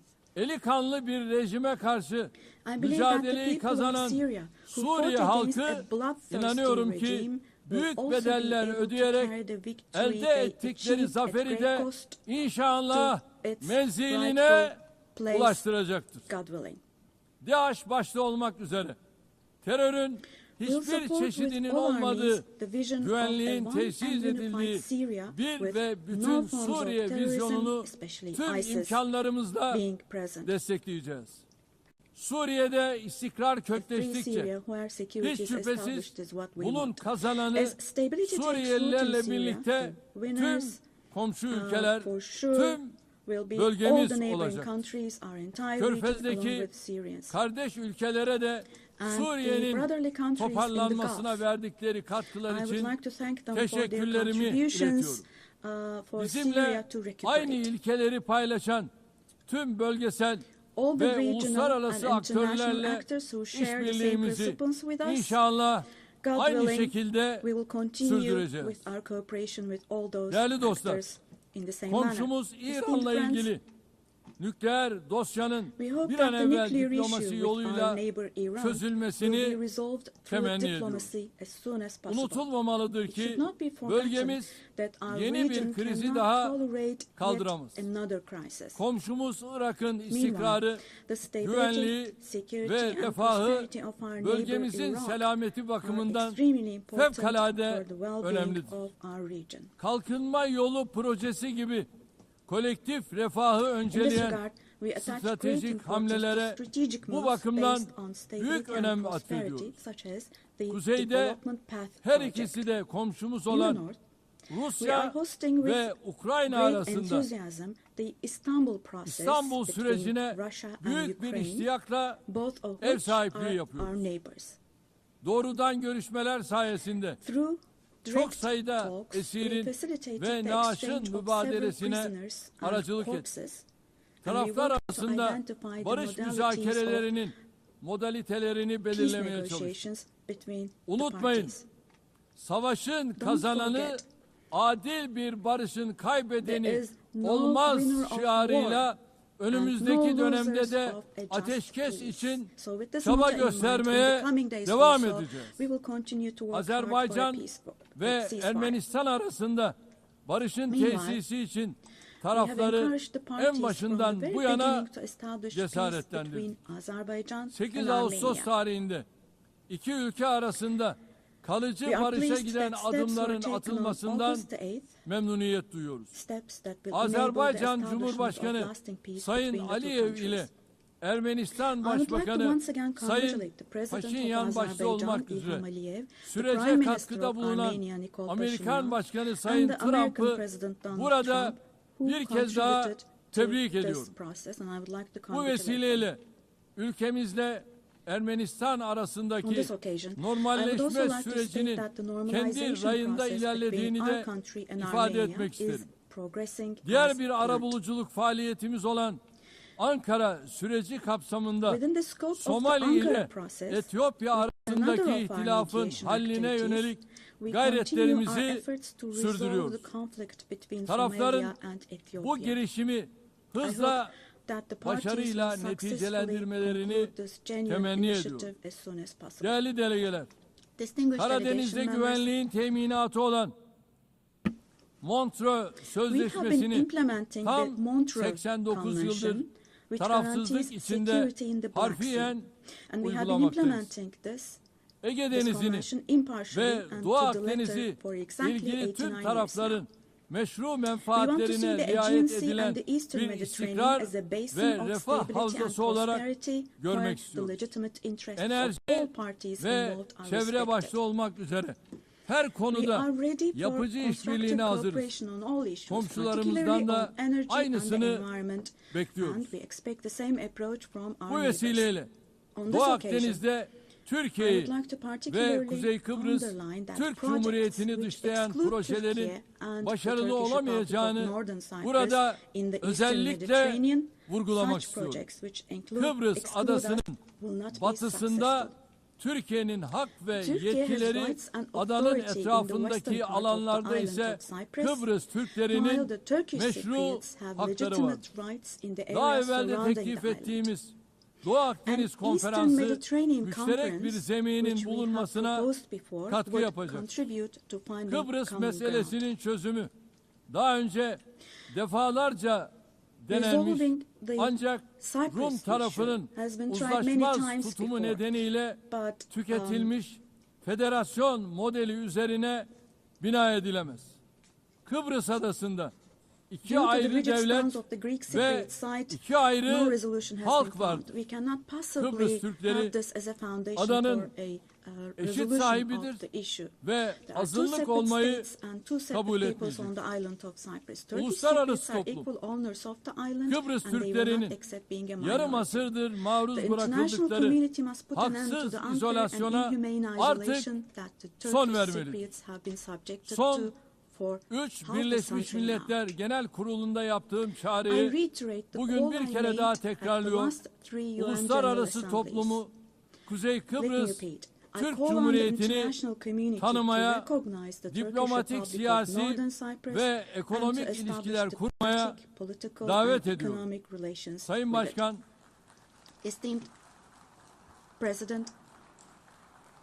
Sayın Başkan, değerli üyeler, önümüzdeki dönemde Türkiye-Avrupa Birliği ilişkilerinde yeni bir başlangıç ve vizyon arzuluyoruz. Bu vizyon günü kurtaran değil, ufku yeniden tayin eden, ortak geleceğimizi şekillendiren bir vizyon olmalıdır. Bunun için elbette Avrupa Birliği'nin de bizim kadar istekli ve kararlı olması mühimdir. Net güvenlik sağlayıcısı bir ülke olarak Birleşmiş Milletler, NATO, AGİ ve Avrupa Birliği'nin harekat ve misyonlarına katkılarımızı sürdürüyoruz. 2026 yılındaki NATO zirvesini Ankara'da toplayacağız. NATO müttefikimiz Amerika Birleşik Devletleri ile ilişkilerimizi ticaret, yatırım, enerji ve savunma sanayi başta olmak üzere birçok alanda güçlendiriyoruz. Ata yurdumuz Orta Asya'daki kardeş ülkelerimizin barış, istikrar ve refahı bizim için vazgeçilmezdir. Türk Devletleri Teşkilatımız bölgesel bir çatı olmanın ötesine geçerek küresel bir aktör olma yolunda ilerliyor. Köklü beşeri bağlarımızın olduğu Balkanlarda barışın ve istikrarın sürmesi için yoğun gayret içindeyiz. Temmuz ayında ihdas ettiğimiz Balkan Barış Platformu bu yöndeki çabalarımızın en yeni örneğidir. KFOR komutanlığı görevini de bu yıl Ekim ayında bir kez daha üstleneceğiz. Afganistan'daki yönetimin toplumu kuşatıcı, dikkate alan bir anlayış sergilemesi temel arzumuzdur. Yeniden toparlanma sürecinde uluslararası toplumun Afgan halkını yalnız bırakmaması, Türkiye ve Türk milleti olarak Afgan kardeşlerimizin her daim yanında olmaya devam edeceğiz. Değerli dostlar, Güney Asya'da barış ve istikrarın muhafazasını son derece önemli görüyoruz. Nisan ayında Pakistan ve Hindistan arasındaki çatışmaya varan bu gerilimde varılan ateşkesten memnuniyet duyuyoruz. İki ülke arasında terörle mücadelede işbirliğini önemsiyoruz. Keşmir meselesinin Birleşmiş Milletler Güvenlik Konseyi kararları temelinde Keşmirli kardeşlerimizin beklentileri ekseninde diyalogla çözülmesini destekliyoruz. Afrika kıtasıyla eğitimden sağlığa, altyapıdan ticarete kadar geniş bir yelpazede ilişkilerimiz yıldan yıla güçleniyor. Somali'nin terörle mücadelesine gereken her türlü desteği verirken insani yardım faaliyetlerimizi de sürdürüyoruz. Sudan'da 2 yılı aşkın süredir devam eden çatışma ortamı bizleri ziyadesiyle üzmektedir. Sudan'da akan kanın durması ve sürdürülebilir barışın tesis edilmesi uluslararası toplumun ortak sorumluluğu. Bizim bu yöndeki çabalarımız devam edecek. Büyük Göller Bölgesi yıllardır süren istikrarsızlık ve çatışmalardan ziyadesiyle müzdarip olmuştur. Kongo Demokratik Cumhuriyeti'nin doğusunda yaşanan çatışmalar bir an önce çözülmelidir. Amerika'nın arabuluculuğu ve Katar'ın kolaylaştırıcılığında yürütülen gayretleri samimiyetle destekliyoruz. Batı Afrika'da bilhassa sahil havzasında artan terör faaliyetlerini de endişeyle takip ediyoruz. Tarihi bağlarımızın bulunduğu bu bölge halklarının huzura ve istikrara kavuşmaları için çabalarımız devam edecek.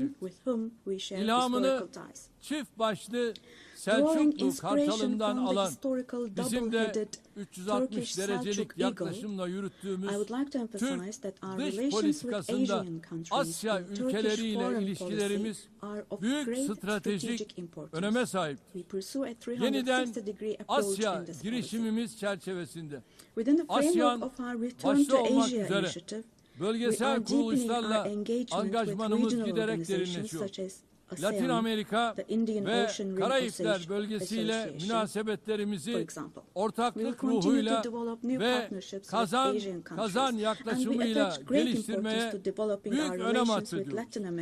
Bölgedeki tüm ülkelerle kurmuş olduğumuz dostane bağları daha ileriye taşıma irademiz bakidir. Kıymetli delegeler, uluslararası ticarette artan korumacılık eğilimleri ve tedarik zincirlerinde yaşanan kırılmalar dünya ekonomisinde esaslı değişimlere yol açıyor. Mevcut sınamalarla başarılı mücadele için Dünya Ticaret Örgütü'nün yer aldığı kurallara dayalı uluslararası ticaretin reforme edilmesini destekliyoruz. Ucuz, güvenli ve sürdürülebilir enerjiye erişimi özellikle gelişmekte olan ülkelerin kalkınma hedeflerinin gerçekleştirilmesi için vazgeçilmez buluyorum.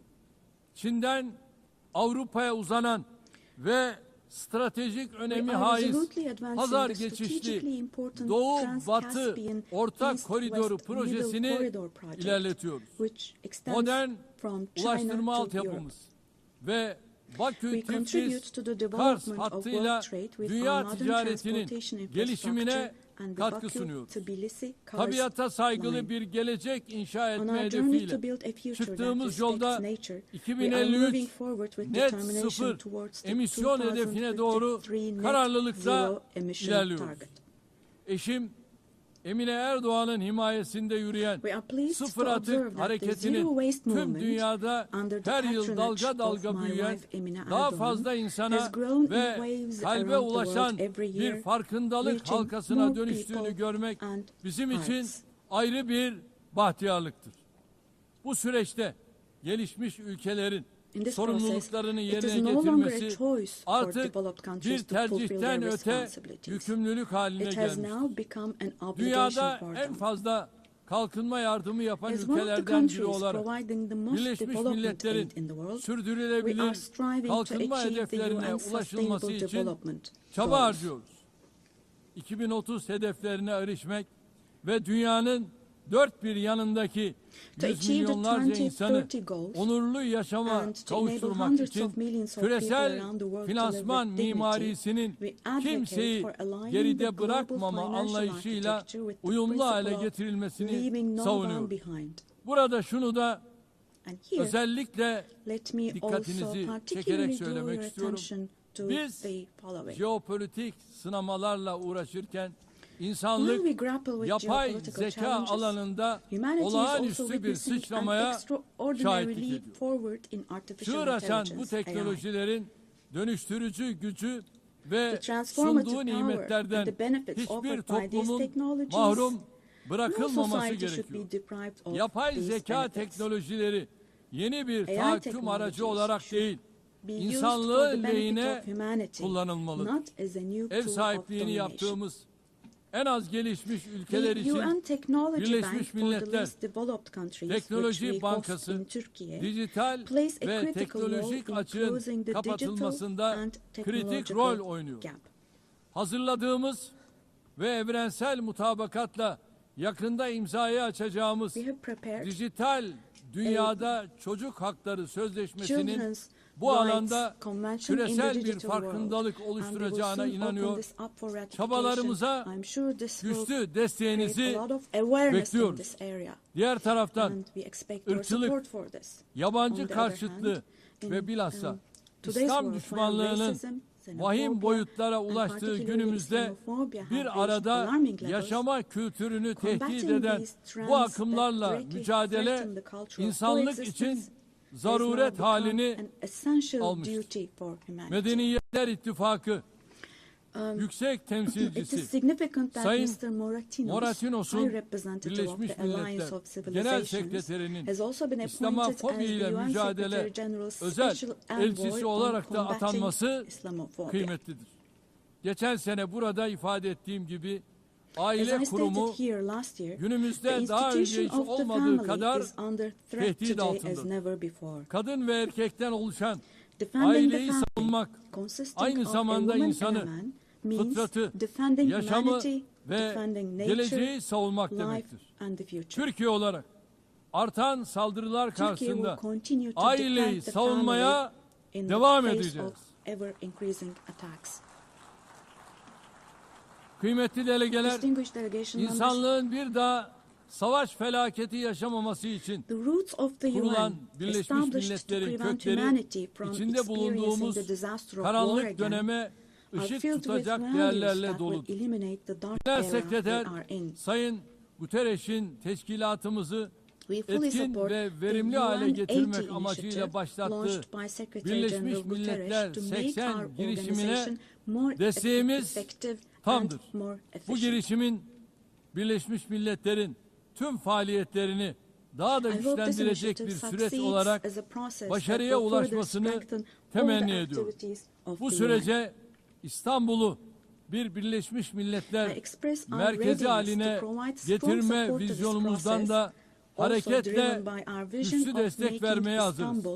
80. yılda Birleşmiş Milletler'i kuruluş ruhuna döndürecek adımları atmak hepimizin ortak sorumluluğudur.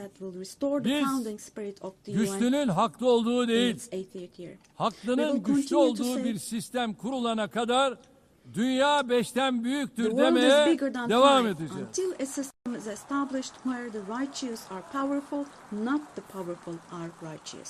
Görevimiz sistemi terk etmek değil, kurtarmak, yeniden işler hale getirmek.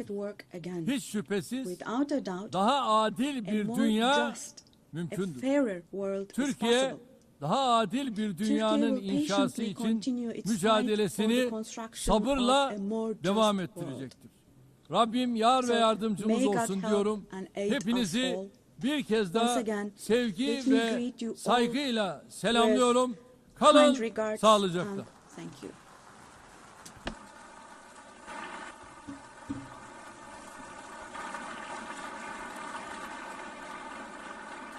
On behalf of the Assembly, I wish to thank the President of the Republic of Turkey.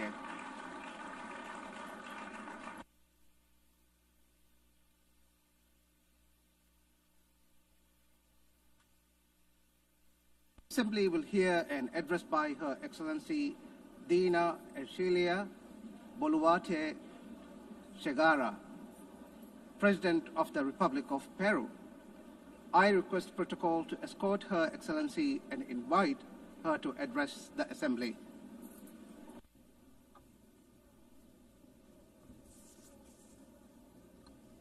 Señora Presidenta de la Asamblea Madam General, President of the General Assembly, Annalena Baerbock. Señor Secretario General Secretary General of the United Nations, Antonio Guterres.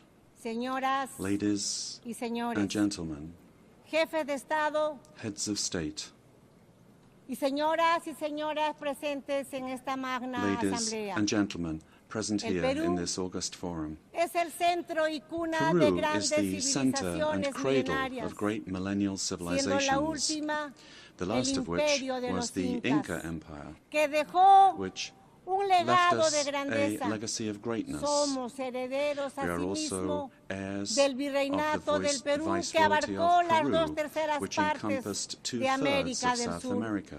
Somos un país mestizo, We are a mestizo mezcla nation, fundamental a entre fundamental hispanos mix y between andinos, Hispanic and Andean orgulloso peoples, de ser heredero proud to de be los the más heirs grandes of the two imperios de greatest Europa y empires América of Europe del and siglo America XVI. of the 16th century. El pueblo peruano The es Peruvian hoy people today resiliente, are resilient, emprendedor, solidario, entrepreneurial, amante supportive, de la paz, and lovers of la peace, libertad y la freedom, democracia. and democracy. Nuestros grandes Our great writers, escritores, Mario Vargas Mario Llosa Vargas Llosa y José and María José María Arguedas, Arguedas, compartieron la idea shared the idea de que el Perú that es Peru país is a de country todas of las sangres. all bloods. Nuestra identidad expresa Our creativamente identity que somos creatively la unidad expresses that we are de los the diversos, unity of the diverse, unidos bajo la misma united roja y under the blanca same bandera red and peruana. white Peruvian flag. En nuestro país In our country, viven los pueblos native originarios y los peoples pueblos and del peoples mundo of the en world paz live together y unidad in peace and como unity una gran síntesis del as a Perú, great synthesis país en el que vivió y trabajó Peru, durante the 40 country años in el Papa which León Pope Leo XIV, XIV lived nacionalizado and worked in peruano, for 40 por su years, profundo a amor a naturalized nuestra Peruvian gente, because of his deep love tanto for por our su people, carácter both solidario y for his pacífico, supportive as well as his peaceful disposition and his Catholic and Christian faith. Todos los estudios señalan All studies que somos el indicate país más that we are the emprendedor most del mundo, entrepreneurial razón country in the world, por la cual después de la which is pandemia del why, after the COVID-19, que por COVID-19 una pandemic, pésima that administración due to gubernamental poor government alcanzó administration más de 2 claimed more millones de than 2 fallecidos. million lives. Nos hemos empezado a But we have recuperar begun logrando to hoy recover, más de 17 meses and de today crecimiento we look back on more consecutivo than 17 de months nuestra of economía. consecutive Hemos economic growth. derrotado la We recesión have y la overcome the inflación recession and originada por la inflation violencia caused by política political violence y por la and by corrupción. corruption, Un golpe de a Estado failed fallido coup d'etat, y la fuga de más de and the 20 flight of more millones than de $20 dólares billion entre los años that was 2021 between y 2021 and 2023. 2023. Hemos recuperado la We confianza have de la inversión nacional, regained pero the trust of también national but also del extranjero, of foreign y investment, abrazado and a la we libertad. have embraced freedom. Somos un país solvente We y are a estable solvent and a stable por el country golpe de Estado de diciembre del because of the coup 2022 attempt que of December pretendía 2022, instaurar una which sought to dictadura establish a sometiendo dictatorship a todos los by poderes del forcing all Estado. branches of the state Tuve que asumir into submission. I had constitucionalmente to la presidencia constitutionally de la assume the República. presidency of the Republic. Desde ese entonces Since that se date, estableció una narrativa narrative por la cual was el established golpista by which se the coup convirtió en plotter víctima y la became a presidenta victim, que and the asumió president, who constitucional y constitutionally legalmente and la legally presidencia, assumed the presidency, fue acusada was por algunas accused voces by de some golpista quarters y of being a usurpadora. coup plotter and La usurper. mentira trastocada en verdad Lies turned into y truth, la verdad en and truth mentira. turned into lies. Este es uno de los temas This is que one nuestro, of the de nuestro issues tiempo. of our time. La construcción The de building narrativas of false falsas que narratives buscan armar to proyectos attempt to defend políticos antidemocráticos. anti-democratic La political reflexión projects. es que las The ideologías thinking de goes odio, that ideologies of con sus hatred, proyectos de with their estados projects of fallidos failed states que crecen that como grow estados into all-powerful todopoderosos, states, requieren para require, imponerse una in order narrativa to impose falsa their will, para a lograr false su narrative objetivo por medio in order to de la achieve their violencia que objectives en el through poder violence, and who, aplasta las once in libertades, power, crush aplasta freedoms, los medios de comunicación, silence a la the press oposición and democrática, democratic opposition, viola los derechos humanos violate y da human inicio rights, al and control, begin to control, confiscación to y confiscate, expropiación and de to las empresas expropriate privadas, private companies, creando una burocracia creating corrupta a corrupt que bureaucracy destruye la that economía, destroys the economy, la sociedad y la society, moral pública. and public morality. El primer paso The para first todo step ello for achieving es all la of this construcción is to build de un a relato en el narrative que se in order miente, to se lie, engaña to y deceive, se and manipula. to manipulate. La ideología del odio de The clases ideology es of muy class hatred hábil is very en skillful trastocar la at realidad y distorting construir reality falsos and relatos, building false pues narratives, utiliza el método because it uses the totalitario de repetir totalitarian ad method of infinitum repeating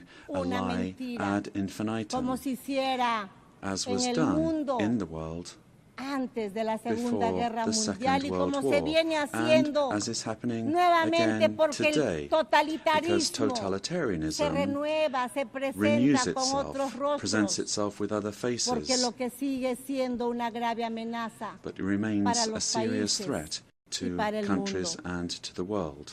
El cínico relato se ve The cynical reforzado narrative is por el reinforced intervencionismo by en los interventionism asuntos in the internos de los internal affairs países, of countries, apoyando y supporting difundiendo and spreading falsedades falsehoods para to destruir la destroy democracy democracia y and eliminar eliminate la libertad. freedom.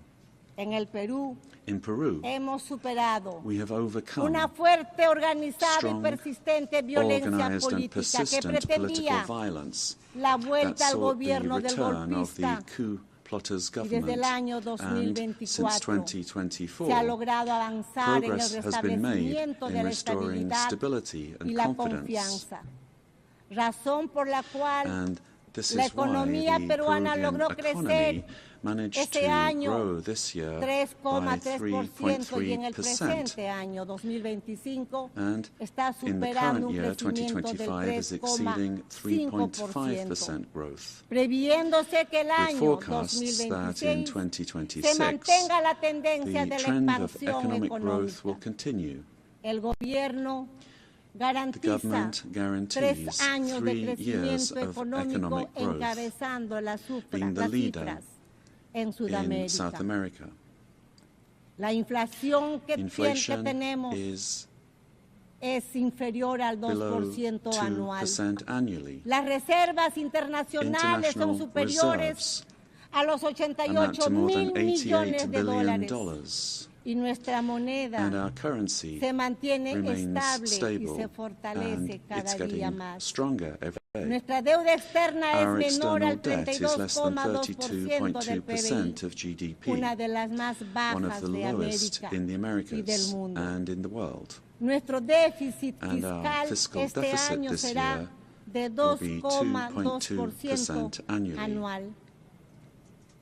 Señora Presidenta de esta magna asamblea, el 24 de octubre se creó las Naciones Unidas después de la Segunda Guerra Mundial, cuando se logró derrotar a uno de los mayores proyectos políticos totalitarios construido bajo una ideología de odio que produjo el más grave genocidio en la historia de la humanidad, el Holocausto, que jamás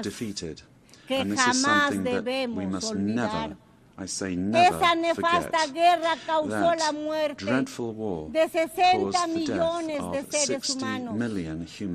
Toda ideología de odio, el odio de clases y su elevación a principio y motor de la historia, el odio racial, el nacionalista, el odio religioso, étnico, el odio a las mujeres, entre otros, son los causantes de los peores crímenes en la historia humana.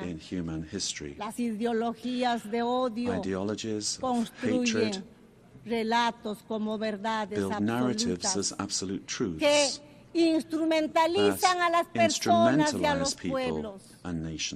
La constitución política de mi patria afirma que la defensa de la persona humana y su dignidad es el fin supremo de la sociedad y del Estado. El Perú rechaza en consecuencia los dos principales relatos de odio en el mundo, el odio de clases y el odio religioso, origen de guerras y violencia humana. And en inhumane Perú, violence. Hemos sufrido in Peru, más de 20 años de un terrorismo mesiánico, dogmático, violento y genocida, violent and que le costó la vida a más de 70,000 peruanos.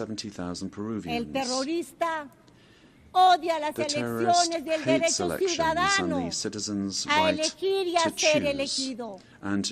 Cuando participa, and to stand for election. lo hace para When they destruir la democracia participate, they do so desde to adentro. destroy democracy from Sin within. embargo, However, el relato que se ha querido the narrative imponer that es they una wanted mentira to flagrante. impose is a flagrant lie. Las Fuerzas Armadas The y armed forces policiales and the police que defendieron la who vida defended y the la life libertad de and los the freedom peruanos of Peruvians son are acusados now de violar accused los of derechos violating humanos, human rights. convirtiéndose así Thus, los the héroes, heroes who defensores de la defended vida, life, la democracy, democracia y la and freedom libertad en are victimarios turned into y los victimizers, terroristas and the terrorists en víctimas. are turned into Así, victims. Los héroes que In this way, defendieron the la heroes who democracia defended son democracy are perseguidos being persecuted en in juicios que se trials prolongan that drag on por for décadas, mientras que decades, los while the terroristas terrorists son are indemnizados y compensated considerados and considered víctimas. victims. El mundo al revés.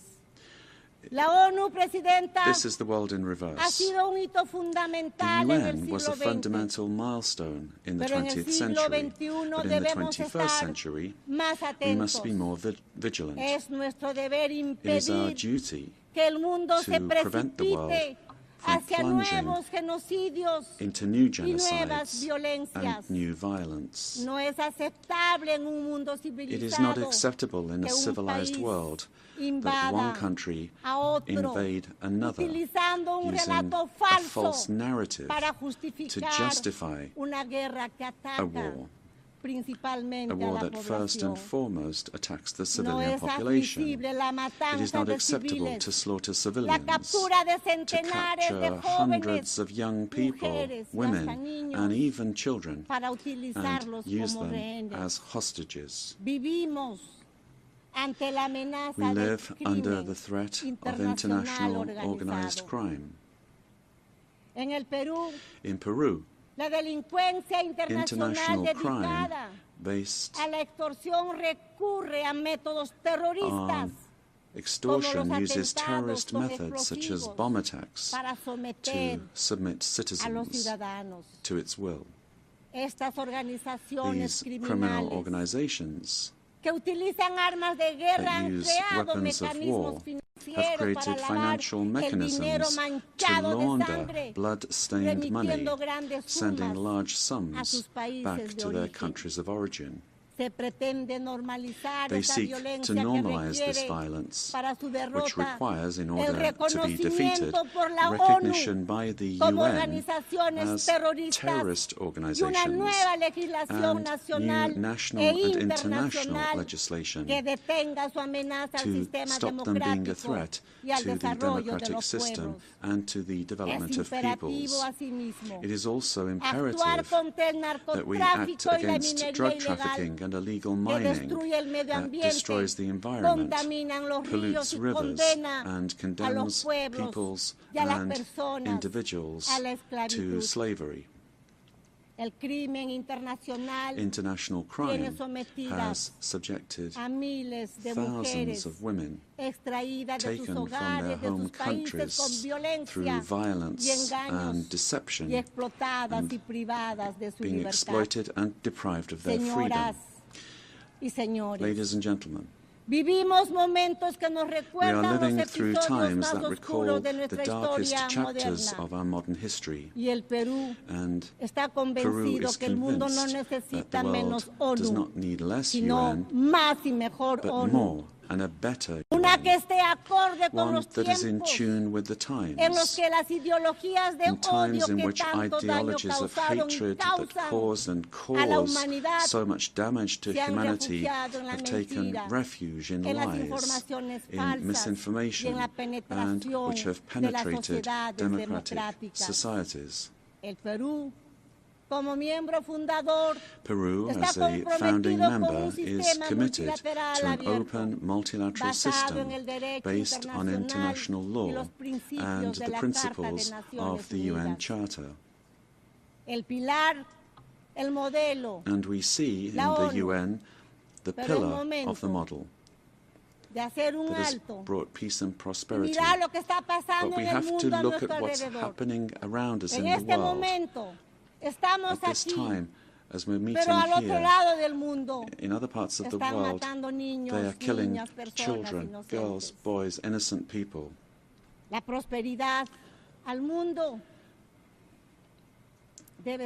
Prosperity will only come if we are united and work together.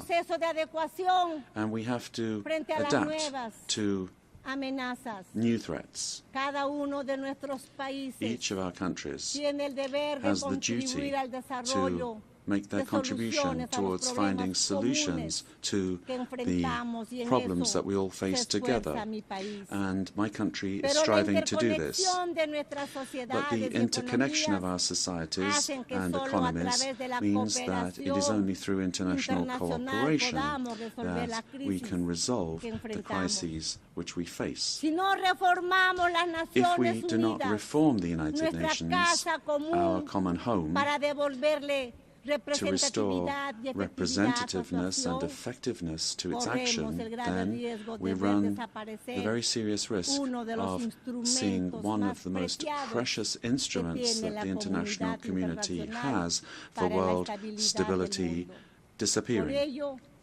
For this reason, Peru supports the work of the UN80 initiative, launched by the Secretary-General, placing particular emphasis on the need to refocus the organization on its fundamental functions, bringing it closer to the needs of peoples, and at the same time making it more efficient. UN80 must be an opportunity to strengthen multilateralism and ensure that the organization is better prepared to achieve its essential goals.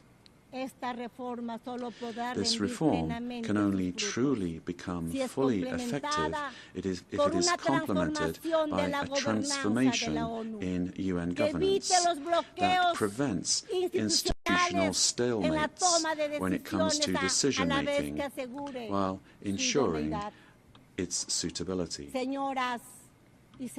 Ladies and gentlemen, in Peru, our government is working to meet its commitments, both to our citizens as well as to the international community, facing the threat of organized crime resulting from the collapse of tyrannical governments that led to migration to other countries. This is true of our country. From day one, my government has fought to restore governance in the country and to defeat polarization and violence. In Peru, there is full separation of powers, the rule of law, respect for freedom and human rights. My government is the most stable of the last 5 years, during which 5 presidents have succeeded one another. We are fighting for citizen security, facing crime that takes advantage of the rise in the price of gold and drug trafficking. We have achieved positive, verifiable results in these areas. We are working to strengthen human capital. We are fighting child malnutrition and anemia, and we are building schools and hospitals throughout the country, which has not been done in recent years. The priority is children, women, and the Peruvian family.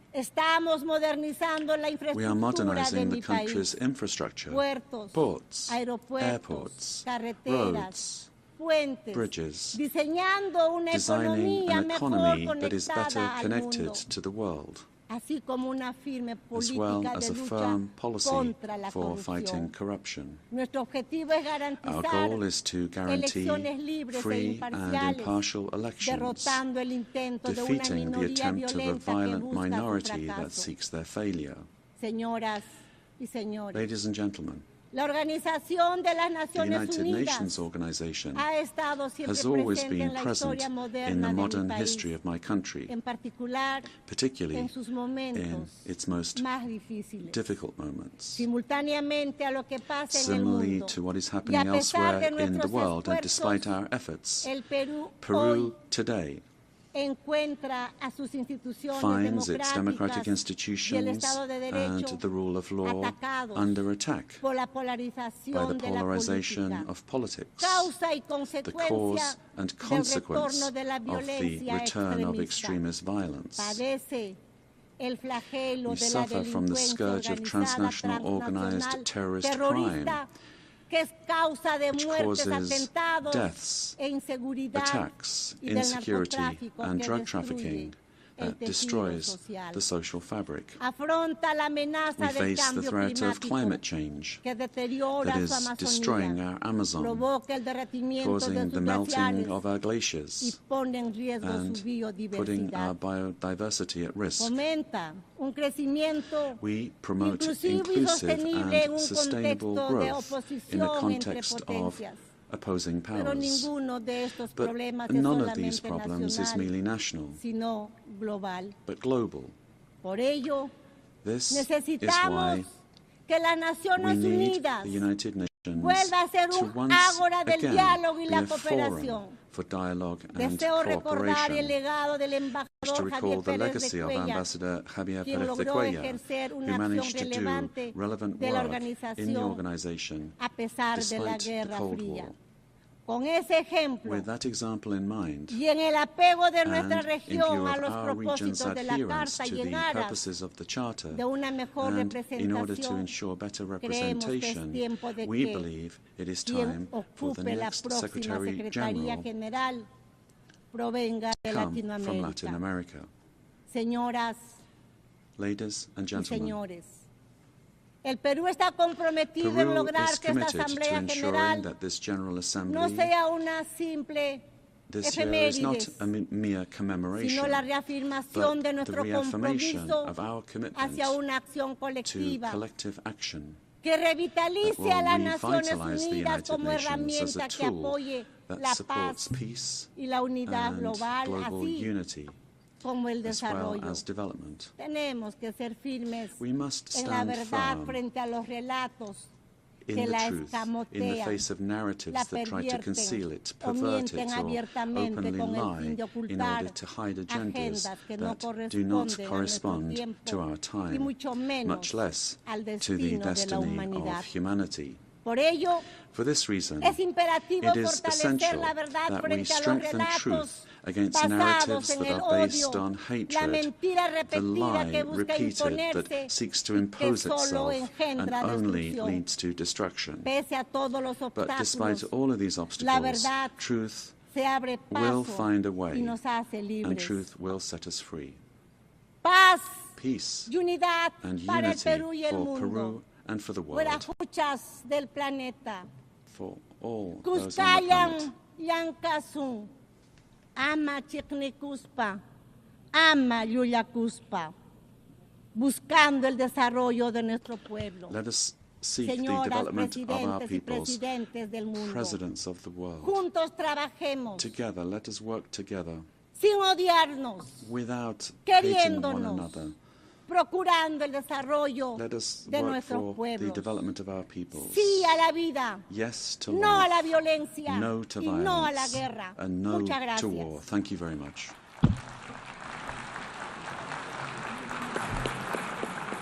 On behalf of the General Assembly, I wish to thank the President of the Republic of Peru.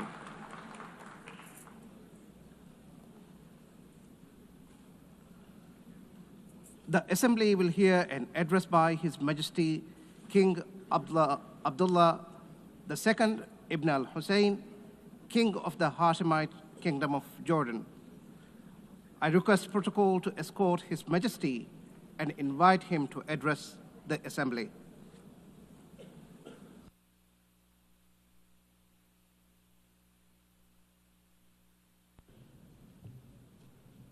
Bismillah ar-Rahman ar-Rahim.